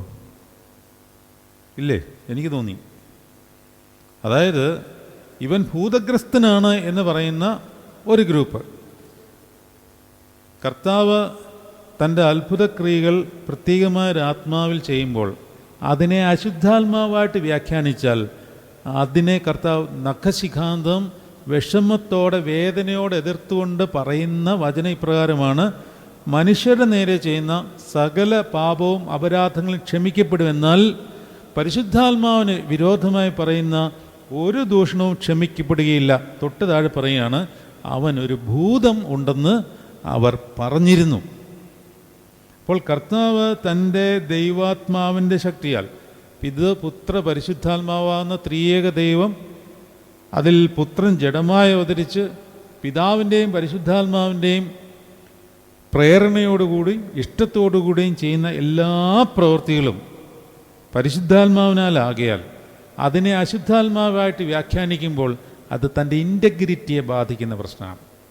അത് വലിയൊരു ആത്മീകരിൽ വളരെ പ്രധാനമായി നമ്മളെല്ലാം ശ്രദ്ധിക്കേണ്ട ഒരു കാര്യമാണ്. കർത്താവ് തൻ്റെ വിധിത്തീർപ്പ് സമയത്ത് എല്ലാ ചോദ്യങ്ങൾക്കും മിണ്ടാതെ നിന്നല്ലേ? യെശയ്യാവിൻ്റെ പുസ്തകം 53-ാം വാക്യത്തിൽ 53-ാം അധ്യായത്തിൽ കൊല്ലുവാനുള്ള കുഞ്ഞാടിനെ പോലെ അവനെ കൊണ്ടുപോയി രോമം കത്തിരിക്കുന്നതിന് മുമ്പിൽ ചെമ്മരിയാട് പോലെ അവൻ മിണ്ടാതെ നിന്നു, അവൻ താഴ്മ മൂലം വായി തുറന്നില്ല എന്ന് പറയുന്നുണ്ടല്ലേ? യെശയ്യാവിൻ്റെ പുസ്തകം 53-ാം അധ്യായം വായിക്കാമോ? യെശയ്യാവിൻ്റെ പുസ്തകം 53-ാം അധ്യായം. ഈ പ്രാർത്ഥന വായിച്ചുകൊണ്ടാണ് നമ്മൾ അപ്പവീഞ്ഞുകൾ പീലാസായിന്മേൽ വെക്കുന്നത്. ആദ്യം അപ്പം എടുത്തിട്ട്, അതായത് വിശുദ്ധ കുർബാനയ്ക്ക് അപ്പം എടുത്ത് ഉയർത്തിപ്പിടിച്ചിട്ട് ഈ പ്രാർത്ഥനയാണ് നമ്മൾ പ്രാർത്ഥിക്കുന്നത്. യെശയ്യാവിൻ്റെ പുസ്തകം 53-ാം അധ്യായം. അത് എത്രാം വാക്യമാണ്? 6-ാം വാക്യമാണോ? 7-ാം വാക്യം വായിച്ചോട്ടെ. തന്നെത്താൻ താഴ്ത്തി വായ തുറക്കാതെ ഇരുന്നിട്ടും അവൻ പീഡിപ്പിക്കപ്പെട്ടു. കൊല്ലുവാൻ കൊണ്ടുപോകുന്ന കുഞ്ഞാടിനെ പോലെയും രോമം കത്തിരിക്കുന്നവൻ്റെ മുമ്പാകെ മിണ്ടാതെ ഇരിക്കുന്ന ആടിനെ പോലെയും അവൻ വായ തുറക്കാതിരുന്നു. ഇങ്ങനെ ഒരു ചോദ്യങ്ങൾക്ക് ഉത്തരം പറയാതിരുന്ന കർത്താവ് 2 ചോദ്യങ്ങൾക്ക് ഉത്തരം പറഞ്ഞു. എന്തിനാണ് 2 ചോദ്യങ്ങൾക്ക് ഉത്തരം പറഞ്ഞത്? എന്തിനാണ് മിണ്ടാതിരുന്നത്? എന്തിനാണ് 2 ചോദ്യങ്ങൾക്ക് ഉത്തരം പറഞ്ഞത്? ഇത് രണ്ടും നമ്മൾ അറിഞ്ഞിരിക്കണം. മിണ്ടാതിരുന്നത് എന്തിനാണെന്ന് ഞാൻ പലവട്ടം നിങ്ങളോട് പറഞ്ഞു തന്നിട്ടുണ്ട്. എനിക്ക് തോന്നുന്നില്ല നിങ്ങളതിന് മറുപടി പറയുമെന്ന്. എന്തുകൊണ്ടാണ് കർത്താവ് മിണ്ടാകുന്നത് പറയാമോ ആർക്കെങ്കിലും? കർത്താവിന് മിണ്ടുവാനുള്ള എല്ലാ റൈറ്റും ഉണ്ടായിരുന്നു. കാര്യം എന്താണ്? ഇവനിൽ ഞാൻ ഒരു കുറ്റവും കാണുന്നില്ല എന്ന് പ്രഖ്യാപിച്ചത് ആരാണ്? പീലാത്തോസാണ്. ഇവനിൽ ഞാൻ ഒരു കുറ്റവും കാണുന്നില്ല എന്ന് പ്രഖ്യാപിച്ചത് പീലാത്തോസാണ്. അങ്ങനെയാകുമ്പോൾ ഇവൻ അല്ലെങ്കിൽ കർത്താവിനെതിരെ യഹൂദന്മാർ കൊണ്ടുവരുന്ന എല്ലാ ചോദ്യശരങ്ങൾക്കും ഉത്തരം പറയുവാൻ കർത്താവിന് റൈറ്റുണ്ട്. കാരണം കുറ്റമില്ല. പിന്നെ ദൈവദൂഷണം പറഞ്ഞു എന്നൊക്കെ പറഞ്ഞ് സാക്ഷികളെ കൊണ്ടുവരാനൊക്കെ ശ്രമിച്ചിട്ട് ഒന്നും നടന്നില്ല. പിന്നെ ജനത്തിൻ്റെ ആരാവാരം നിമിത്തമാണ് ക്രൂശിക്കുവാൻ വേണ്ടി ഏൽപ്പിച്ചു കൊടുക്കുന്നത്, അല്ലേ? ജനത്തിൻ്റെ ആ വലിയ ആരവം കാരണം കർത്താവിനെ ക്രൂശിക്കുവാൻ ഏൽപ്പിച്ചു കൊടുക്കുമ്പോൾ യഹൂദന്മാർ ചോദിക്കുന്ന എല്ലാ ചോദ്യങ്ങൾക്കും, കളിയാക്കുന്നതിനും ഇടിക്കുന്നതിനും മർദ്ദിക്കുന്നതിനും അടിക്കുന്നതിനും, എന്നെ അടിപ്പാൻ കാരണം എന്തെന്ന് കർത്താവിന് ചോദിക്കാം. പറ, ഏത് പ്രവൃത്തി നിമിത്തമാണ് എന്നെ അടിക്കുന്നത് പറയണം. അത് ചോദിക്കാം, നമുക്ക് റൈറ്റ് ഉണ്ട്, ഹ്യൂമൻ റൈറ്റാണ് അവരുടെ. പക്ഷെ കർത്താവ് ചോദിക്കുന്നില്ല. എന്തുകൊണ്ട് ചോദിക്കുന്നില്ല? അതാണ് എൻ്റെ ചോദ്യം. എന്തുകൊണ്ട് ചോദിക്കുന്നില്ല? അല്ലെങ്കിൽ എന്തുകൊണ്ട് അവൻ മിണ്ടാതെ നിന്നു? ഇതറിഞ്ഞാലേ കർത്താവിനോട് ഇഷ്ടം തോന്നുകയുള്ളൂ. അല്ലാതെ കർത്താവ് മിണ്ടാതെ നിന്നു അടി കൊണ്ടുപോകുമെന്ന് പറഞ്ഞു കഴിഞ്ഞാൽ ആ ഇഷ്ടം ഉണ്ടാകുകയില്ല. എന്തുകൊണ്ടാണ് കർത്താവ് മിണ്ടാതെ നിന്നത്? പീലാത്തോസ് ക്രൂശിക്കാതെ വിടുമെന്ന് വിചാരിച്ചിട്ടോ? അല്ലല്ലല്ലല്ല, അതൊന്നുമല്ല. ഞാൻ പറഞ്ഞു തന്നിട്ടുണ്ട്. ഇത് എനിക്ക് ഓർമ്മയുണ്ട്. അതുകൊണ്ടാണ് ഞാൻ വളരെ ഇതായിട്ട് പറയുന്നത്. എനിക്കറിയാം, ഞാൻ പറഞ്ഞു തന്നിട്ടുണ്ട്. അതായത് ഇത്രയേ ഉള്ളൂ. ഈ കർത്താവ് മിണ്ടാതെ നിന്നത് കർത്താവിന് വേണ്ടിയല്ല. മിണ്ടാതെ നിൽക്കേണ്ട ഒരു വർഗം ഉണ്ട്. ഞാൻ പറഞ്ഞിട്ടുണ്ട്, ഇത് നിങ്ങൾ ടൈം ട്രാവലിൽ നിന്ന് കാണണം. എന്താണ് ടൈം ട്രാവൽ? ഇതൊക്കെ പറഞ്ഞു തന്നതെല്ലാം പോയി. എന്താണ് ടൈം ട്രാവൽ? ഇപ്പോഴാണ് സയൻസിൽ ഈ ടൈം ട്രാവൽ എന്നൊക്കെയുള്ള വാക്ക് കൊണ്ടുവന്നിരിക്കുന്നത്. ഇത് കർത്താവ് അന്ന് പറഞ്ഞിട്ടുണ്ട്. പൗലോസ്ലീഹ പറഞ്ഞിട്ടുണ്ട്, ഈ ടൈം ട്രാവൽ, സമയത്തിലൂടെയുള്ള യാത്ര. വിശുദ്ധ കുർബാനയ്ക്ക് ബലിപീഠത്തിൽ നിൽക്കുമ്പോൾ ഞാൻ എവിടെ ചെല്ലും? 2000 കൊല്ലം പിന്നിൽ കാൽവറി ഗോകുൽത്തായുടെ കീഴിൽ ആത്മാവിൽ അവിടെ നിന്നെങ്കിലേ എനിക്ക് അവിടെ കർത്താവിൻ്റെ വേദന മനസ്സിലാകുകയുള്ളൂ. ഇനി മുമ്പോട്ട് ന്യായവിധി വരെയും നമുക്ക് ട്രാവൽ ചെയ്യാം. ഇത് ആത്മാവിലെ ട്രാവലിംഗ് ആണ്.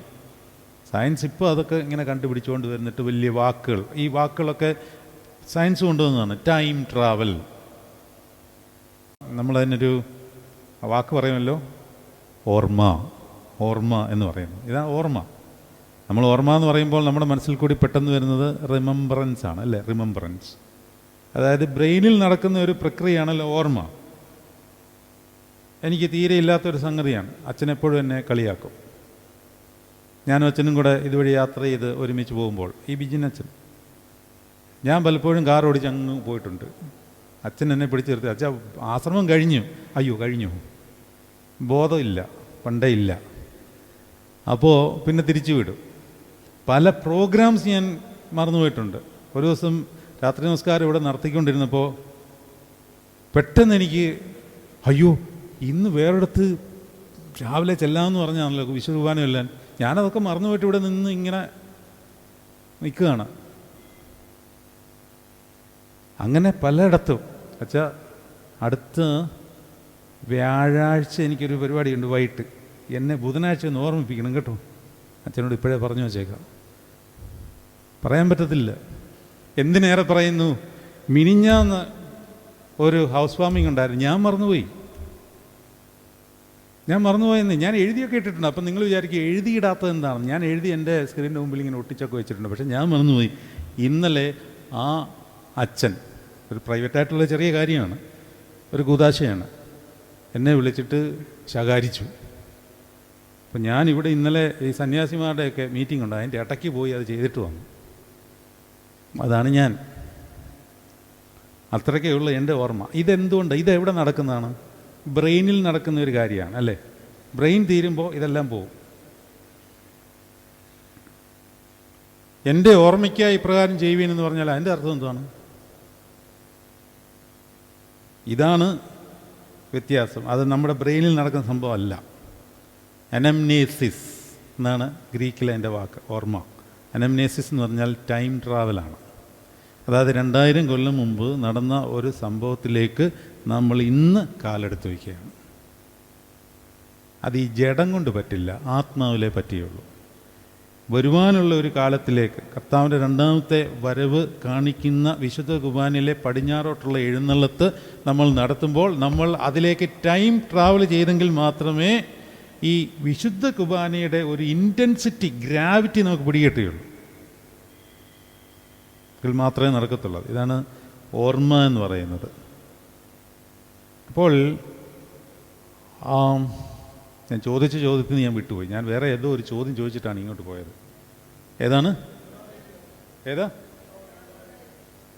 ഒരാൾ വൃത്തിയായിട്ട് പറയും, എനിക്ക് കേൾക്കുന്നില്ല, എല്ലാവരും കൂടെ പറയാതെ. കർത്താവ് മിണ്ടാതിരുന്നത് എന്തുകൊണ്ടാണ് എന്നുള്ളത് ഈ ഓർമ്മയുമായിട്ട് ബന്ധപ്പെട്ട് മനസ്സിലാക്കിയാലേ നമുക്ക് പിടികിട്ടത്തുള്ളൂ. അതായത് ഇൻഡിവിജ്വലൈസ് ചെയ്ത് ഞാനൊരു കാര്യം പറയാം.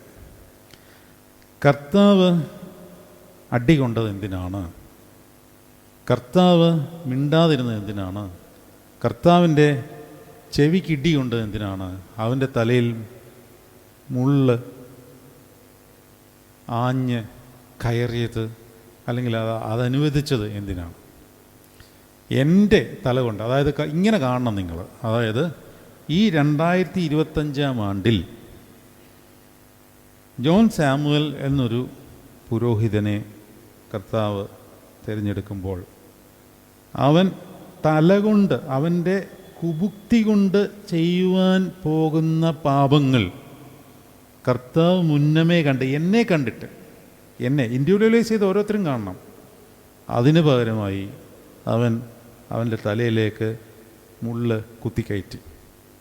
ഞാൻ 2025 ആണ്ട് ഇത്ര, അല്ലെങ്കിൽ എൻ്റെ ആയുസിൻ്റെ ഇത്രയും കാലം 1085 വർഷം ഈ ലോകത്തിൽ, അല്ലെങ്കിൽ ഒരു എത്രയുണ്ടോ അത്രയും വർഷം ഈ ലോകത്തിൽ നമ്മൾ ജീവിക്കുന്നിടത്തോളം കാലം ഈ 2000 അല്ലെങ്കിൽ ഈ 21ാം നൂറ്റാണ്ടിലെ എന്നെ 1ാം നൂറ്റാണ്ടിലെ കണ്ടിട്ട് ഞാൻ ചെയ്യാൻ പോകുന്ന പാപത്തെ അവൻ അവിടെ ഏറ്റെടുക്കുകയാണ്.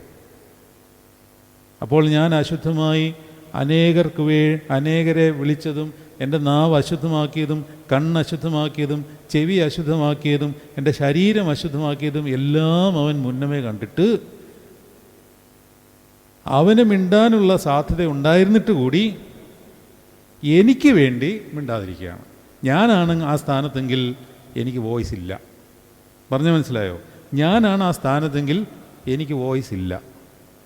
അപ്പോൾ എനിക്ക് വേണ്ടിയാണ് മിണ്ടാതിരുന്നത്, എനിക്ക് വേണ്ടിയാണത് അടി കൊണ്ടത് എന്നുള്ള ബോധ്യം ആത്മാവിൽ ടൈം ട്രാവലിലൂടെ നമുക്ക് ബോധ്യപ്പെട്ടാൽ കർത്തൃസന്നിധിയിൽ കണ്ണീര് വഴിക്കാതെ നിൽക്കുവാൻ സാധ്യമല്ല.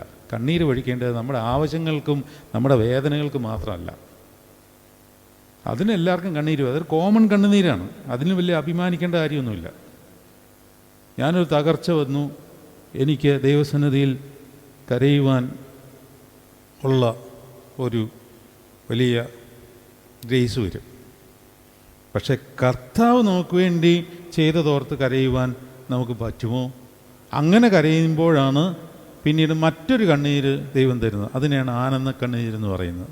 അത് നമ്മൾ സേഫായിട്ട്, അയോഗ്യരായ നമ്മൾ, യോഗ്യതയില്ലാത്ത നമ്മൾ, അത്യുന്നതനായ ദൈവത്തിൻ്റെ മടിയിൽ സുരക്ഷിതമായിരിക്കുന്ന സൗഭാഗ്യാവസ്ഥയെ ആത്മാവിൽ തിരിച്ചറിഞ്ഞിട്ട് നമുക്ക് ആനന്ദ കണ്ണുനീർ വരും. ആനന്ദ കണ്ണീർ വലിയൊരു ഔഷധമാണെന്നാണ്. അമ്മ ആശ്വസിക്കുന്നത് പോലെ ഞാൻ നിങ്ങളെ ആശ്വസിപ്പിക്കുന്ന ഒരു വചനം യെശയ്യാവിൻ്റെ പുസ്തകം 66-ാം അധ്യായത്തിലുണ്ട്. അതിൽ നിന്നൊരു മർമ്മം ഞാൻ നിങ്ങൾക്ക് പറഞ്ഞു തരാം. യെശയ്യാവിൻ്റെ പുസ്തകം 66-ാം അധ്യായത്തിൽ എത്രാം വാക്യമാണെന്ന് കണ്ടുപിടിക്കാമോ? അമ്മ ആശ്വസിപ്പിക്കുന്നത് പോലെ ഞാൻ നിങ്ങളെ ആശ്വസിപ്പിക്കും.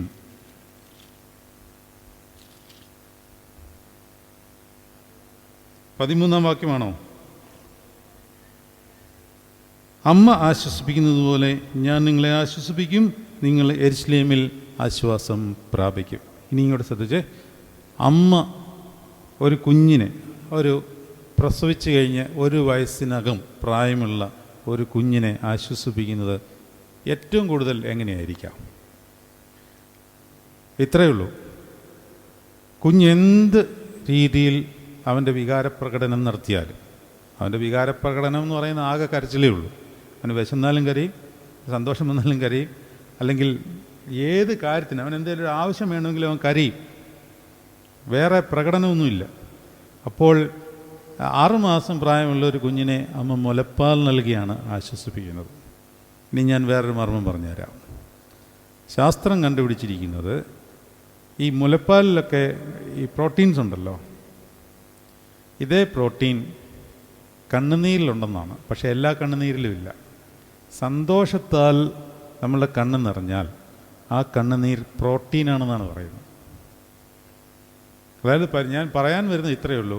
പരിശുദ്ധാത്മാവിൻ്റെ സാന്നിധ്യം അറിഞ്ഞിട്ട്, ക്രിസ്തു സാമീപ്യം അറിഞ്ഞ്, യേശു നമ്മുടെ അടുത്തുണ്ട് എന്നുള്ള ഒരു സാന്നിധ്യബോധം നമ്മളിലേക്ക് വരുന്ന നിമിഷം നമ്മളുടെ കണ്ണ് നനഞ്ഞാൽ ആ കണ്ണുനീര് കൊണ്ട് തന്നെ നിങ്ങളുടെ ശരീരത്ത് ഹീലിംഗ് ഉണ്ടാവും. നിങ്ങളുടെ ശരീരത്ത്, എനിക്ക് അനുഭവമുള്ള കാര്യം, അതുകൊണ്ടാണ് ഞാൻ പറഞ്ഞത്. എനിക്ക് ഇത്തരം കൊച്ചു കൊച്ചു സാക്ഷ്യങ്ങളെ പറയുവാനുള്ളൂ. അല്ല, പ്രാർത്ഥിച്ചതെല്ലാം നടന്ന് പൂർത്തീകരിച്ചിട്ടൊന്നുമില്ല. പ്രാർത്ഥിക്കാത്ത പല കാര്യങ്ങളും നമുക്ക് വേണ്ടത് നമുക്ക് മുന്നമേ അറിഞ്ഞ് നമ്മളുടെ എല്ലാ കാര്യങ്ങളും, ശരീരത്തിനും ആത്മാവിനും മനസ്സിനും വേണ്ടതെല്ലാം നിർവഹിച്ചു തരുന്നവൻ അത് കൃത്യസമയത്ത് നിർവഹിച്ചുകൊള്ളും. നമ്മൾ അവനിൽ പ്രമോദിച്ചാൽ മതി.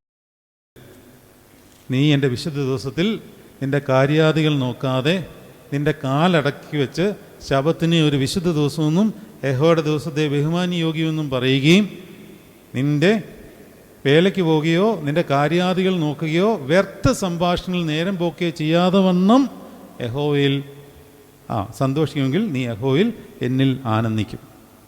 അതായത് നമ്മുടെ ജീവിതത്തിൻ്റെ എല്ലാ കാര്യങ്ങളിലും പരിശുദ്ധാത്മാവിൻ്റെ ഒരു നിയന്ത്രണം ഉണ്ടാകുമ്പോൾ, അതിൽ കൂടി വിശുദ്ധമായ ചിന്തകളും വ്യാപാരങ്ങളും ഉണ്ടാകുമ്പോൾ ദൈവം നമ്മളിൽ സന്തോഷിക്കും. ഞാൻ പറഞ്ഞുകൊണ്ട് വന്നതിൻ്റെ കാര്യം കർത്താവ് മിണ്ടാതിരുന്നതിനെ പറ്റിയാണ്. അപ്പോൾ ഇതാണ് ഇവിടെ നീ തിരിച്ചിങ്ങോട്ട് വരികയാണ്. ഭിന്നതയിൽ ഒരു ഗ്രൂപ്പ് അശുദ്ധാത്മാവുണ്ട് എന്ന് പറഞ്ഞുകൊണ്ട് കർത്താവിനെ എതിർക്കുകയാണ്. നമ്മളൊരിക്കലും ആ ഗ്രൂപ്പിൻ്റെ കൂടെ ചേരുകയില്ല, അല്ലേ? ചേരുമോ? ഒരിക്കലും ചേരത്തില്ല. പക്ഷേ അപ്പുറത്തൊരു ഗ്രൂപ്പുണ്ട്, അവരെന്താ പറയുന്നത്? അതൊന്നുമല്ല, ഇവന് കുരുടനെ സൗഖ്യമാക്കിയിട്ടുണ്ടെങ്കിൽ ഇവനിലൊരു ദൈവിക വെളിപാടുണ്ടാവും എന്ന് പറയുന്നു. നമുക്ക് കൂടുതൽ അറ്റാച്ച്മെൻറ്റ് തോന്നുന്നത് ഈ ഗ്രൂപ്പിനോടാണ്. ആണല്ലോ? തീർച്ചയായിട്ടും ആണ്, അല്ലേ? ആന്നു. എന്നാൽ നമ്മളിവിടെ മനസ്സിലാക്കേണ്ട ഒരു കാര്യം, ഈ രണ്ട് ഗ്രൂപ്പിലും ഒരേ ആത്മാവാണ് പ്രവർത്തിക്കുന്നത്. ഒറ്റ ആത്മാവാണ്, അശുദ്ധാത്മാവ് തന്നെയാണ്.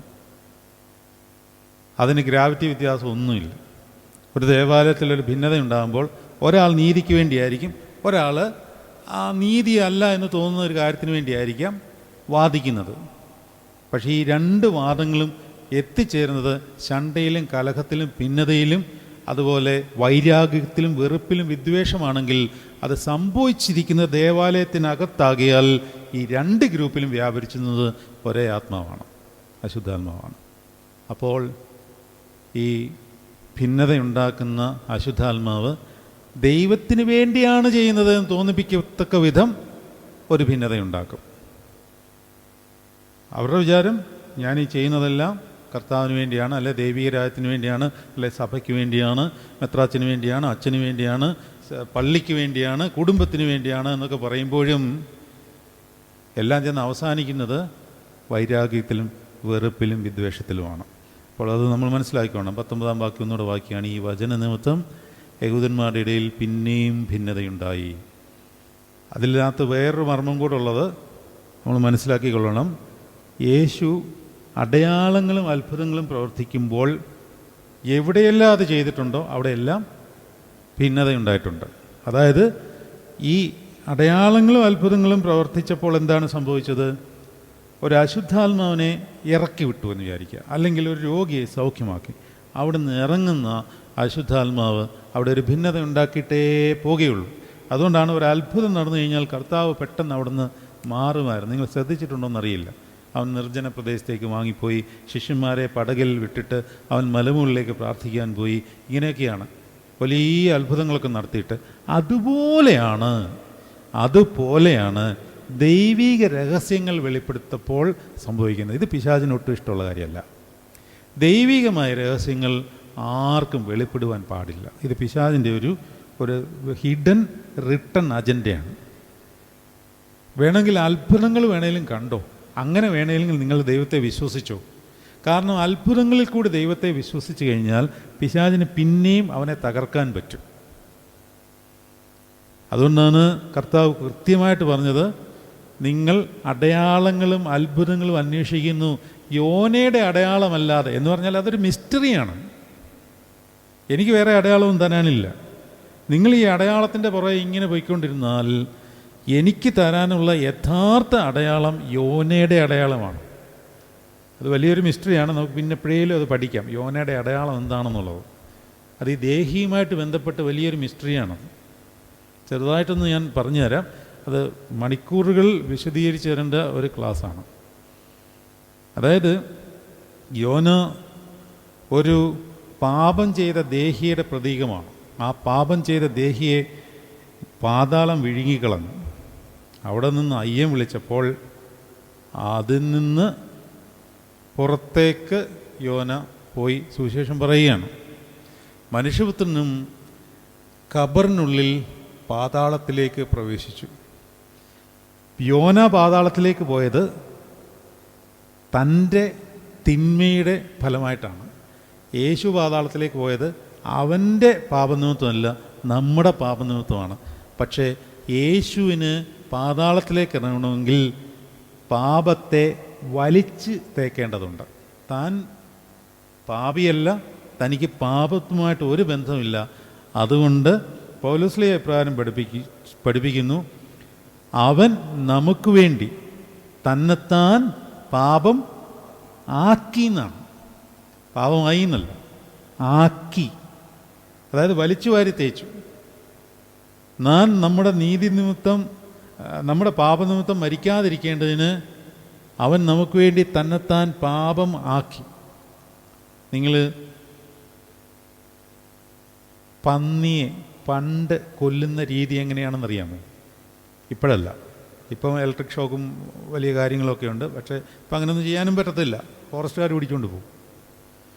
പക്ഷേ പണ്ട് കൃഷിയെ നശിപ്പിക്കുന്ന പന്നിയെ കൊല്ലുവാൻ വേണ്ടി നമ്മുടെ പഴയ ആൾക്കാർ ചെയ്യുന്ന ഒരു പ്രയോഗമുണ്ട്. അതിന് തോട്ട വയ്ക്കുക എന്ന് പറയും. അതെന്താണെന്നറിയാമോ? അതായത് വെടിമരുന്നാണ് സംഭവം. ഇത് കഴിക്കുവാൻ വേണ്ടി, ഭക്ഷിക്കുവാൻ വേണ്ടി പന്നി ഓടി വരും. പക്ഷേ ഭക്ഷിക്കുവാൻ തക്കവണ്ണം ആ തോട്ട ഭക്ഷ്യവസ്തുവാണെന്ന് തോന്നിപ്പിക്കുവാൻ ഈ തോട്ടയുടെ പുറത്ത് എന്ത് തേച്ച് വയ്ക്കും? ഇറച്ചി ചുറ്റി വയ്ക്കും. അപ്പോൾ പന്നി വിചാരിക്കും ഇത് ഇറച്ചി കഷ്ണമാണെന്ന് പറഞ്ഞുകൊണ്ട് അത് കയറി കടിക്കും, അതിൻ്റെ വായിലിരുന്ന് അത് പൊട്ടും. പന്നി ഒരു പാതാളത്തിൻ്റെ അവസ്ഥയാണെന്ന് വിചാരിക്കുക. ഈ തോട്ട, ഈ വെടിമരുന്ന് യേശുക്രിസ്തുവാണ്. ഈ മാംസം പാപമാണ്. യേശുക്രിസ്തു പാതാളത്തിൻ്റെ ഉള്ളിൽ കയറി വെട്ടിപ്പൊട്ടിക്കുവാൻ വേണ്ടി തന്നെത്താൻ പാപമാക്കി. ഇത് യോനയുടെ അടയാളത്തിൻ്റെ ഒരു മിസ്റ്ററിയാണ്. ഇതുകൊണ്ടാണ് കർത്താവ് പറയുന്നത്, മിസ്റ്ററി റിവീൽ ചെയ്യുമ്പോഴും അടയാളങ്ങൾ നടക്കുമ്പോഴും പിശാച് അടങ്ങിയിരിക്കത്തില്ല. അടയാളങ്ങൾ പിന്നെയും പ്രോത്സാഹിപ്പിച്ചുകൊണ്ടേയിരിക്കും. പക്ഷേ മിസ്റ്ററി റിവീൽ ചെയ്യാൻ സമ്മതിക്കത്തേയില്ല. അതുകൊണ്ട് ഇവിടെ വലിയൊരു മിസ്റ്ററി കർത്താവ് റിവീൽ ചെയ്ത് കൊടുക്കുമ്പോൾ അവിടെ ഭിന്നതയുണ്ടായി. മറ്റു ചിലർ ഇത് ഭൂതഗ്രസ്തൻ്റെ വാക്കല്ല, ഭൂതത്തിന് കുരുടന്മാർ കണ്ണു തുറപ്പാൻ കഴിയുമോ എന്ന് പറഞ്ഞു. 22-ാം വാക്യം, അനന്തരം യെരുശലേമിൽ പ്രതിഷ്ഠോത്സവം ആചരിച്ചു. അന്ന് ശീതകാലമായിരുന്നു. 2 കാര്യങ്ങൾ അവിടെ പഠിക്കാനുണ്ട്. പ്രതിഷ്ഠോത്സവം, അതെന്താണ് പ്രതിഷ്ഠോത്സവം? പ്രതിഷ്ഠാ പെരുന്നാൾ എന്ന് പറഞ്ഞാൽ യെരുശലേം ദേവാലയത്തെ സംബന്ധിച്ചിടത്തോളം എന്താണെന്ന് എന്തെങ്കിലും ധാരണയുണ്ടോ? നിങ്ങൾ എന്തെല്ലാം പെരുന്നാളുകളെ പറ്റി കേട്ടിട്ടുണ്ട്? പെന്തിക്കോസ്ത് പെരുന്നാൾ കേട്ടിട്ടുണ്ട്, കൂടാര പെരുന്നാൾ കേട്ടിട്ടുണ്ട്, പെസഹ പെരുന്നാൾ കേട്ടിട്ടുണ്ട്, ഇതെല്ലാം കേട്ടിട്ടുണ്ട്. എന്താണ് പ്രതിഷ്ഠാ പെരുന്നാൾ? ഇത് കർത്താവിൻ്റെ കാലത്ത് സംഭവിക്കുന്ന ഒരു പ്രത്യേകതരം പെരുന്നാളാണ്. യെരുശലേം ദേവാലയം എത്ര തവണ നശിപ്പിക്കപ്പെട്ടു എന്ന് നിങ്ങൾക്കറിയാമോ? എത്ര തവണ നശിപ്പിക്കപ്പെട്ടു? ഏതെങ്കിലും ഒരു നമ്പരെങ്കിലും പറ, എനിക്കൊരു സമാധാനത്തിന്. 3 തവണ. സന്തോഷം.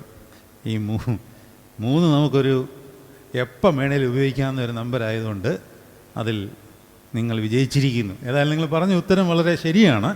3 തവണയാണ് നശിപ്പിക്കപ്പെട്ടത്. ഇനി ഞാൻ അടുത്ത ചോദ്യം ചോദിക്കുമ്പോഴാണ് നിങ്ങൾ പെടുന്നത്. എപ്പോഴൊക്കെയാണ് ഇത് നശിപ്പിക്കപ്പെട്ടത്? 3 തവണയും പറയാമോ? വേണ്ട, എനിക്ക് സമയമില്ല, ഞാൻ തന്നെ പറയാം. അതായത് ശലോമോൻ ദേവാലയം പണിച്ചു, അല്ലേ? ഈ ദേവാലയം ആദ്യം നശിപ്പിച്ചത് ആരാണ്? അതെങ്കിലും പറയാമോ? നെബൂഖദ്നേസർ BC 586 വന്ന് യെരുശലേം ദേവാലയം നശിപ്പിച്ച് തീ വെച്ച് ചുട്ടുകളഞ്ഞു. ബാബിലോൺ പ്രവാസത്തിലേക്ക് 70 സംവത്സരത്തിലേക്ക് ഇസ്രായേൽ മക്കളും യഹൂദന്മാരും എല്ലാം പോയിട്ട് എസ്രാ നെഹമ്യാവിൻ്റെ നേതൃത്വത്തിൽ തിരിച്ചു വന്നു. 721 തിരിച്ചു വന്നു. 70 വർഷത്തിന് ശേഷം തിരിച്ചു വന്നു. എന്നിട്ട് അവർ ദേവാലയം പുതുക്കിപ്പണിഞ്ഞു, അല്ലേ? അപ്പോൾ 2ാമത്തെ ദേവാലയം പണിയുകയാണ്. 2ാമത്തെ ദേവാലയം ഏകദേശമൊക്കെ പുതുക്കി പണിഞ്ഞു. ആദ്യത്തെ ദേവാലയം കണ്ടിട്ടുണ്ടായിരുന്ന അന്നത്തെ പ്രായമുള്ളവർ വാവിട്ട് പൊട്ടിക്കരഞ്ഞു എന്നാണ് അവിടെ എഴുതിയിരിക്കുന്നത്. കാര്യം എന്താണ്? ആദ്യത്തെ ഇതുമായിട്ട് കമ്പയർ ചെയ്യാൻ പോലും പറ്റുന്നില്ല, പൊട്ടിക്കരഞ്ഞു. എന്നിട്ട് പിന്നീട് ഈ ദേവാലയം നശിപ്പിക്കപ്പെട്ടത് എപ്പോഴാണെന്ന് പറയാമോ? അത് BC 168 അന്ത്യോക്കസ് എപ്പിപ്പാനോസ് എന്ന് പറയുന്ന ഗ്രീസ് എംപറർ വന്ന് ഈ ദേവാലയത്തെ പൂർണ്ണമായും നശിപ്പിച്ചു എന്ന് മാത്രമല്ല, അദ്ദേഹം നശിപ്പിച്ചത് ഇതിൽ ഇഞ്ചിഞ്ചായ കൊല്ലുന്ന പോലെ എന്ന് പറയത്തില്ലേ, അതുപോലെയായിരുന്നു. എന്ന് പറഞ്ഞാൽ ദേവാലയത്തിൽ ഗ്രീക്ക് ദേവൻ്റെ വിഗ്രഹങ്ങൾ വിശുദ്ധ സ്ഥലത്ത് സ്ഥാപിച്ചു. നിങ്ങളത് ഇങ്ങനെ പറയുമ്പോൾ അതിൻ്റെ ഗ്രാവിറ്റി ഇന്നത്തെ പോലെയല്ല. നമ്മളൊന്ന് ആലോചിച്ച് നോക്കി, ത്രോണോസിൽ കൊണ്ടുവന്ന് നമ്മൾ വേറൊരു അശുദ്ധ വിഗ്രഹം സ്ഥാപിക്കുക. നിങ്ങളൊന്ന് ആലോചിച്ച് നോക്കുമോ?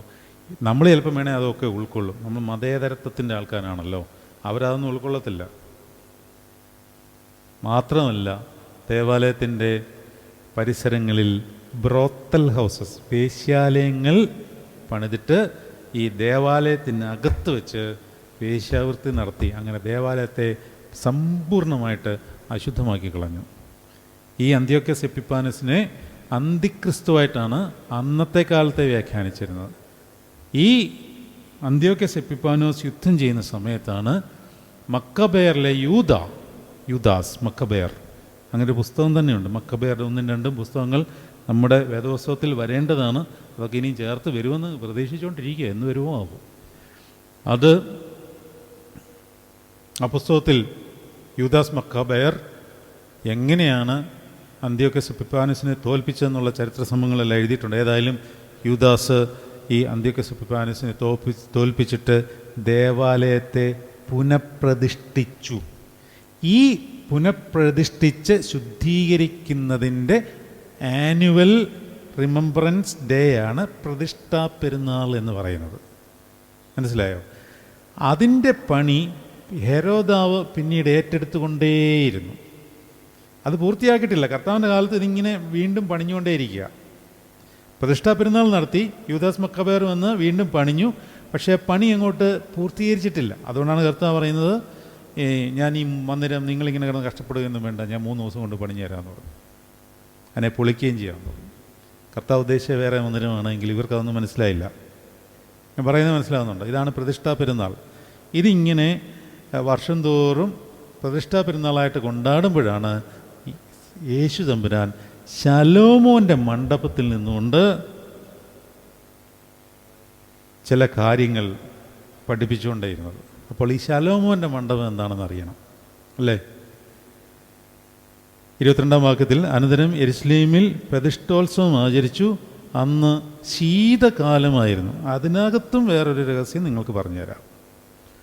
ശീതകാലം എന്ന് പറഞ്ഞാൽ തണുപ്പുള്ള കാലം എന്നാണ് അർത്ഥം. ഇവിടെ യഹൂദന്മാരുമായിട്ടുള്ള സമ്പർക്കമാണല്ലോ മൊത്തത്തിൽ. ആണോ? ഭിന്നതയുണ്ടാകുന്നതും വഴക്കുണ്ടാകുന്നതുമെല്ലാം ഈ യഹൂദന്മാരുടെ ഇടയിൽ തന്നെയാണ്, അല്ലാതെ വിജാതികളുടെ ഇടയിലൊന്നുമല്ല. പിശാച് കൊണ്ട് കള വിതയ്ക്കുന്നത് വിശ്വാസികളുടെ ഇടയിലാണ്. അവിടെയാണ് ഈ പ്രശ്നങ്ങളെല്ലാം ഉണ്ടാകുന്നത്. അപ്പോൾ ഇത് ശീതകാലമായിരുന്നു എന്ന് പറയുമ്പോൾ, ശീതകാലത്ത് ഇതിനകത്ത് പിന്നിലുള്ള ഒരു ആലങ്കാരികമായൊരു ഭാഷ്യമാണ് ഞാനിപ്പോൾ പറയാൻ പോകുന്നത്. ഡയറക്റ്റായിട്ടുള്ളൊരു ഭാഷ്യമല്ല. യഹൂദനും അത്തിയും തമ്മിൽ ബന്ധമുണ്ട്. ഉണ്ടോ?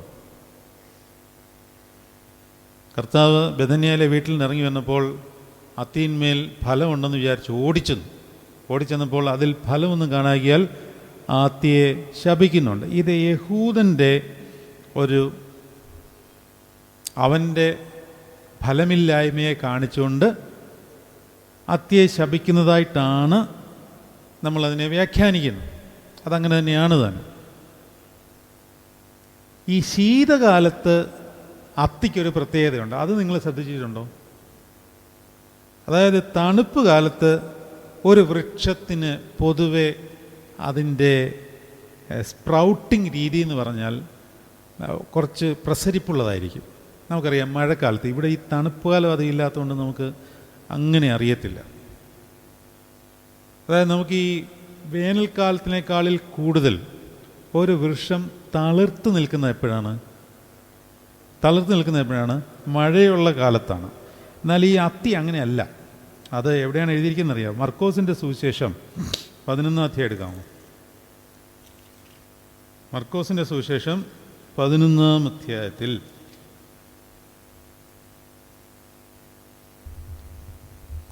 12-ാം വാക്യം. പിറ്റേന്നാൾ അവർ ബഥന്യ വിട്ടു പോരുമ്പോൾ അവന് വിശന്നു.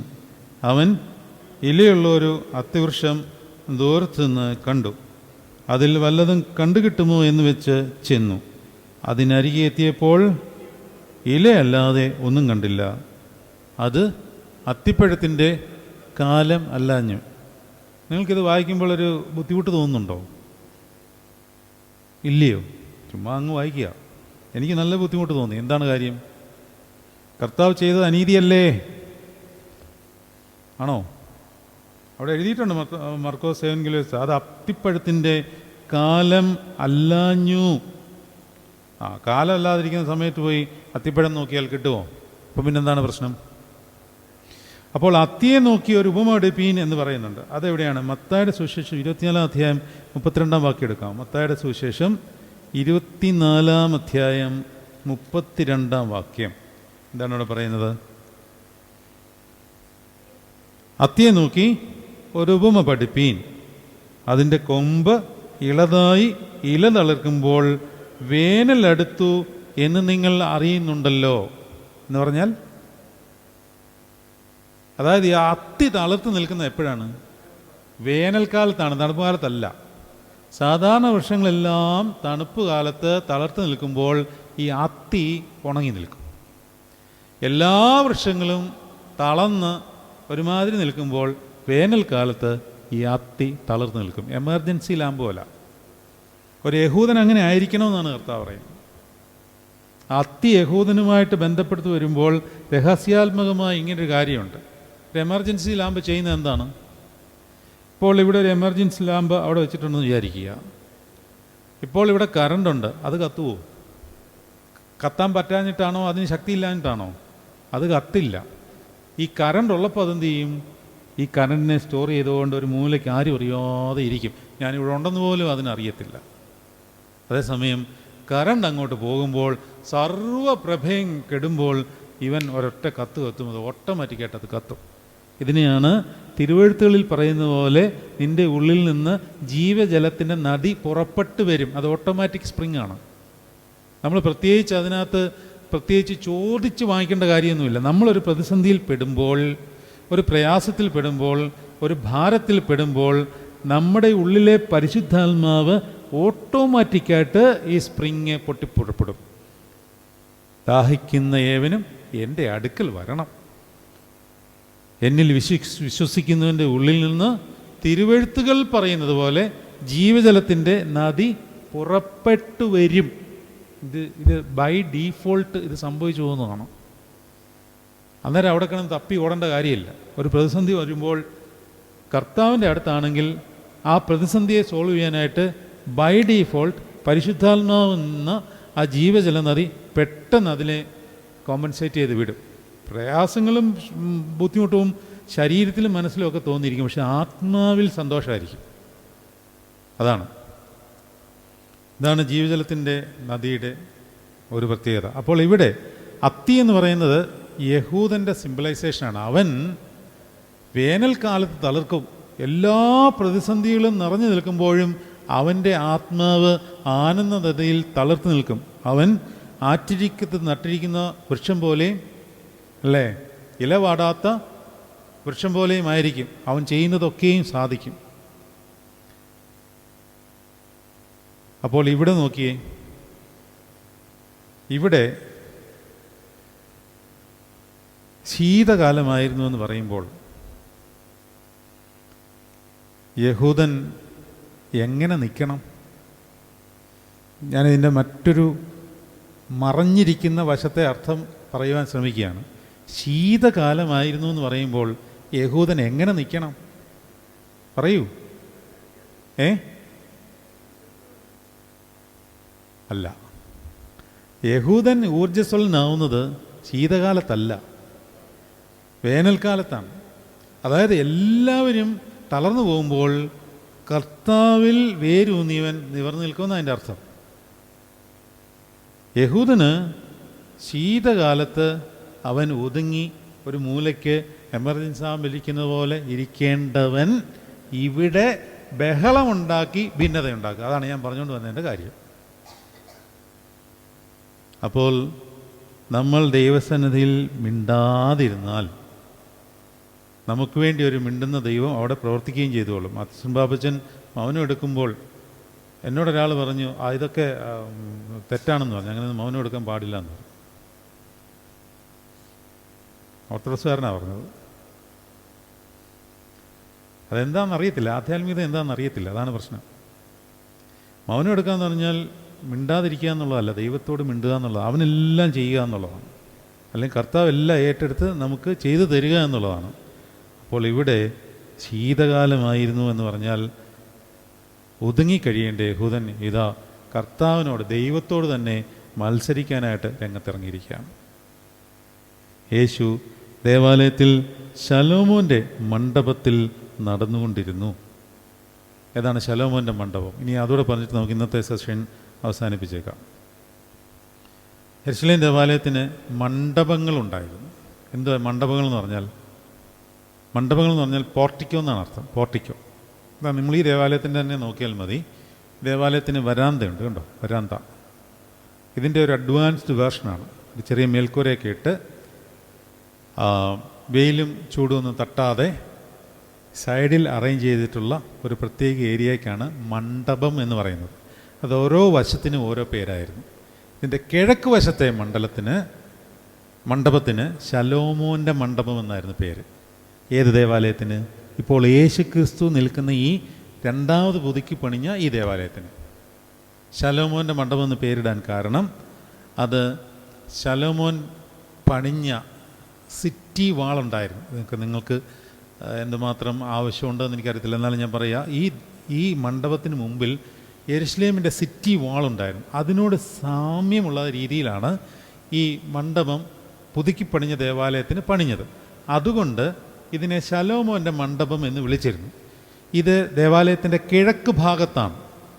അതിൽ കൂടെയാണ് എൻട്രി. സമാഗമന കൂടാരത്തിൻ്റെ ഒറ്റ വാതിൽ കിഴക്ക് ഭാഗത്താണ്. അതിൽ കൂടെയാണ് എൻട്രി എന്ന് പറയുന്നത് പോലെ ഈ കിഴക്ക് ഭാഗത്താണ് ഈ ശലോമോൻ്റെ മണ്ഡപം. ഈ ശലോമോൻ്റെ മണ്ഡപത്തിലാണ് ആൾക്കാർ കൂടി വരുന്നത്. അവിടെ വെച്ചാണ് കർത്താവ് ഈ പ്രഭാഷണം നടത്തുന്നത്, അല്ലെങ്കിൽ പല കാര്യങ്ങളും ഒരുപാട് സംഭാഷിച്ചിരുന്നത്. ഈ ശലോമോൻ്റെ മണ്ഡപത്തിന് മറ്റൊരു പ്രത്യേകതയും കൂടെ ഉണ്ടായിരുന്നു. എന്ന് പറഞ്ഞാൽ അന്ന് ശീതകാലമായിരുന്നു എന്ന് യോഹന്നാസ്ലീഹ പറയുന്ന വേറൊരു കാര്യം നമ്മളെ പറഞ്ഞ് തരുവാൻ വേണ്ടിയാണ്. അതായത് ഈ ശലോമോൻ്റെ മണ്ഡപത്തിൻ്റെ ഒരു പ്രത്യേകത എന്ന് പറഞ്ഞാൽ, ഈ ശീതകാലത്ത് നമുക്കറിയാം, തണുപ്പുള്ള രാജ്യങ്ങളിൽ നിങ്ങൾ പോയിട്ടുണ്ടെങ്കിൽ അറിയാം, നമ്മൾ ചെറിയ കാറ്റ് വരുന്നത് പോലും നമുക്ക് അസഹ്യമാണ്. ഭീകരമായ തണുപ്പുള്ള രാജ്യങ്ങളിൽ ചെറിയ കാറ്റടിച്ച് കഴിഞ്ഞാൽ അത് നമ്മുടെ ശരീരത്തിന് വല്ലാതെ ബുദ്ധിമുട്ടുണ്ടാക്കും. അതുകൊണ്ടാണ് ഈ കവറൊക്കെ ചെയ്ത് മൂക്കിൽ കൂടി പോലും കാറ്റ് വലിച്ചു കയറ്റാൻ പറ്റാത്ത വിധം അത് നമ്മൾ ക്രമീകരിക്കുന്നത്. അപ്പോൾ ഈ ശലോമോൻ്റെ മണ്ഡപത്തിൽ ഒരു സേഫ്റ്റി സെക്ഷനുണ്ട്. അതായത് കാറ്റ് എതിലെ അടിച്ചാലും ഈ മണ്ഡപത്തിൻ്റെ ഭാഗത്തോട്ട് കാറ്റ് അധികം ശക്തമായിട്ട് പ്രവേശിക്കില്ല. തണുപ്പുണ്ട്, ശക്തമായിട്ട് പ്രവേശിക്കില്ല.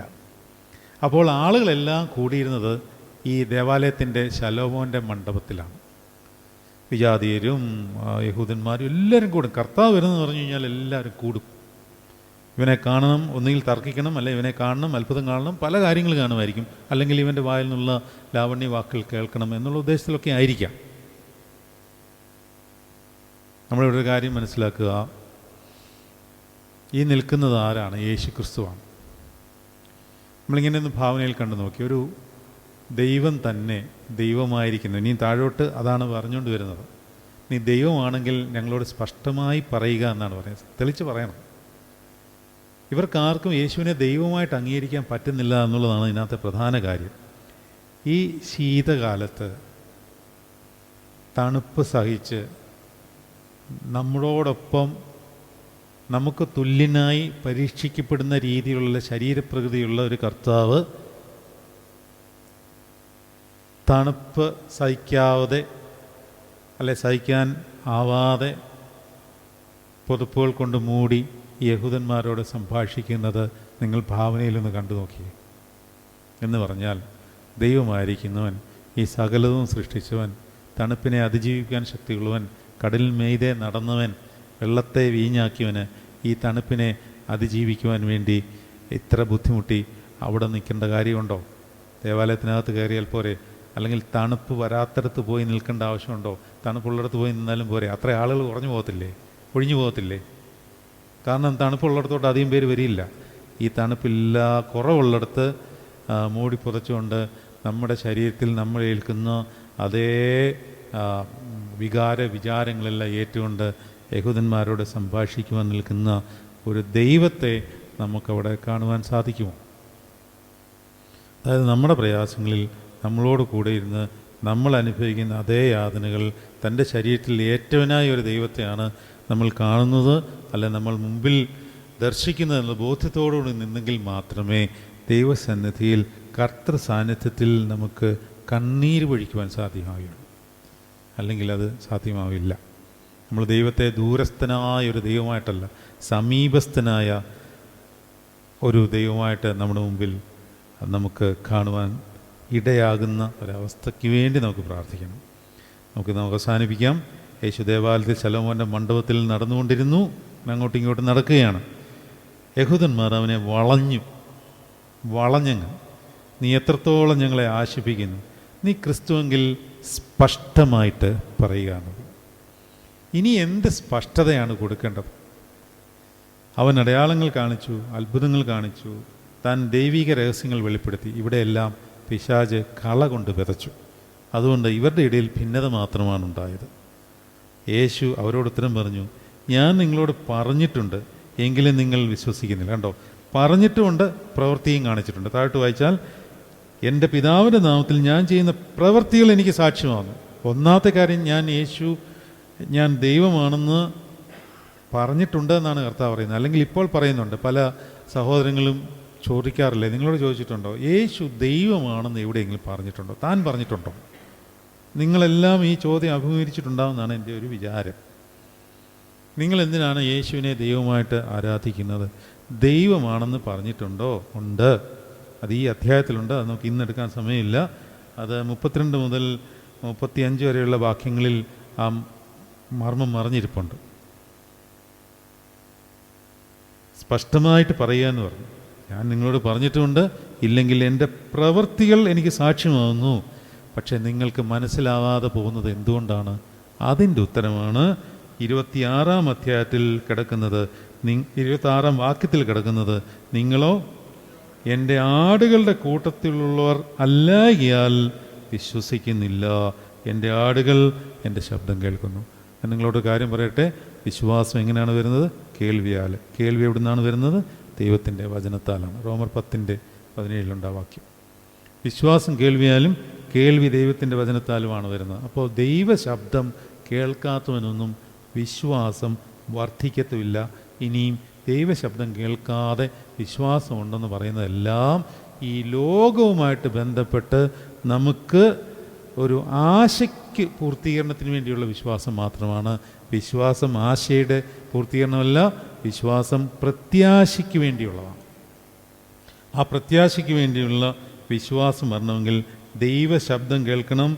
ഞാൻ അവയെ അറിയുകയും അവ എന്നെ അറിയുകയും ചെയ്യുന്നു. നമുക്കിന്നത്തെ ശുശ്രൂഷ അവസാനിപ്പിക്കാം. ദൈവസന്നിധിയിൽ പൂർണ്ണമായി സമർപ്പിക്കാം. കർത്താവേ, ഞങ്ങൾ കേട്ട വചനങ്ങളെ നിൻ്റെ സന്നിധിയിലെ ശ്രേഷ്ഠതയ്ക്ക് വേണ്ടി സമർപ്പിക്കുന്നു.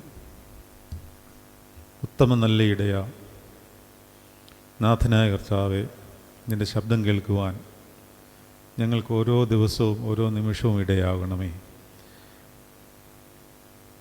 നിങ്ങൾ പോകുമ്പോൾ ഇടത്തോട്ടോ വലത്തോട്ടോ ഏത് തിരഞ്ഞെടുക്കേണ്ടു എന്നുള്ളത് നീ കാണിച്ചു തരും എന്നുള്ള വചനം ഞങ്ങൾ ഓർക്കുന്നു. നിൻ്റെ ശബ്ദത്തെ കേൾക്കുവാനും അതിനെ അറിയുവാനും ഞങ്ങളെ ഇടയാകണമേ.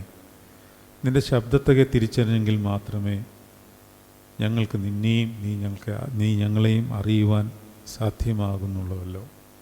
അതിനാൽ കർത്താവെ, വന്നിരിക്കുന്ന എല്ലാവരുടെ മേലും നിൻ്റെ വചനത്തിൻ്റെ ശബ്ദം കേൾക്കുവാൻ സംഗതിയാകണമേ. ഇവൻ എൻ്റെ പ്രിയപുത്രൻ, ഇവനിൽ ഞാൻ പ്രസാദിച്ചിരിക്കുന്നു എന്ന് സ്വർഗത്തിൽ നിന്ന് ആകാശം കീറെ ഒരു ശബ്ദമുണ്ടായി. കർത്താവെ, നിനക്ക് പ്രിയമുള്ളവരാകുവാൻ ഞങ്ങളെ നീ സഹായിക്കണമേ. പരിശുദ്ധാത്മാവ് ഞങ്ങളെ വഴി നടത്തണമേ. വന്നിരിക്കുന്ന എല്ലാവരുടെ മേലും തിരുക്കരം സ്പർശിച്ച് അനുഗ്രഹിക്കണമേ. പിതാവിൻ്റെയും പുത്രൻ്റെയും ജീവനുള്ള പരിശുദ്ധ റൂഹായുടെയും തന്നെയുള്ള തിരുനാമത്തിൽ തന്നെ.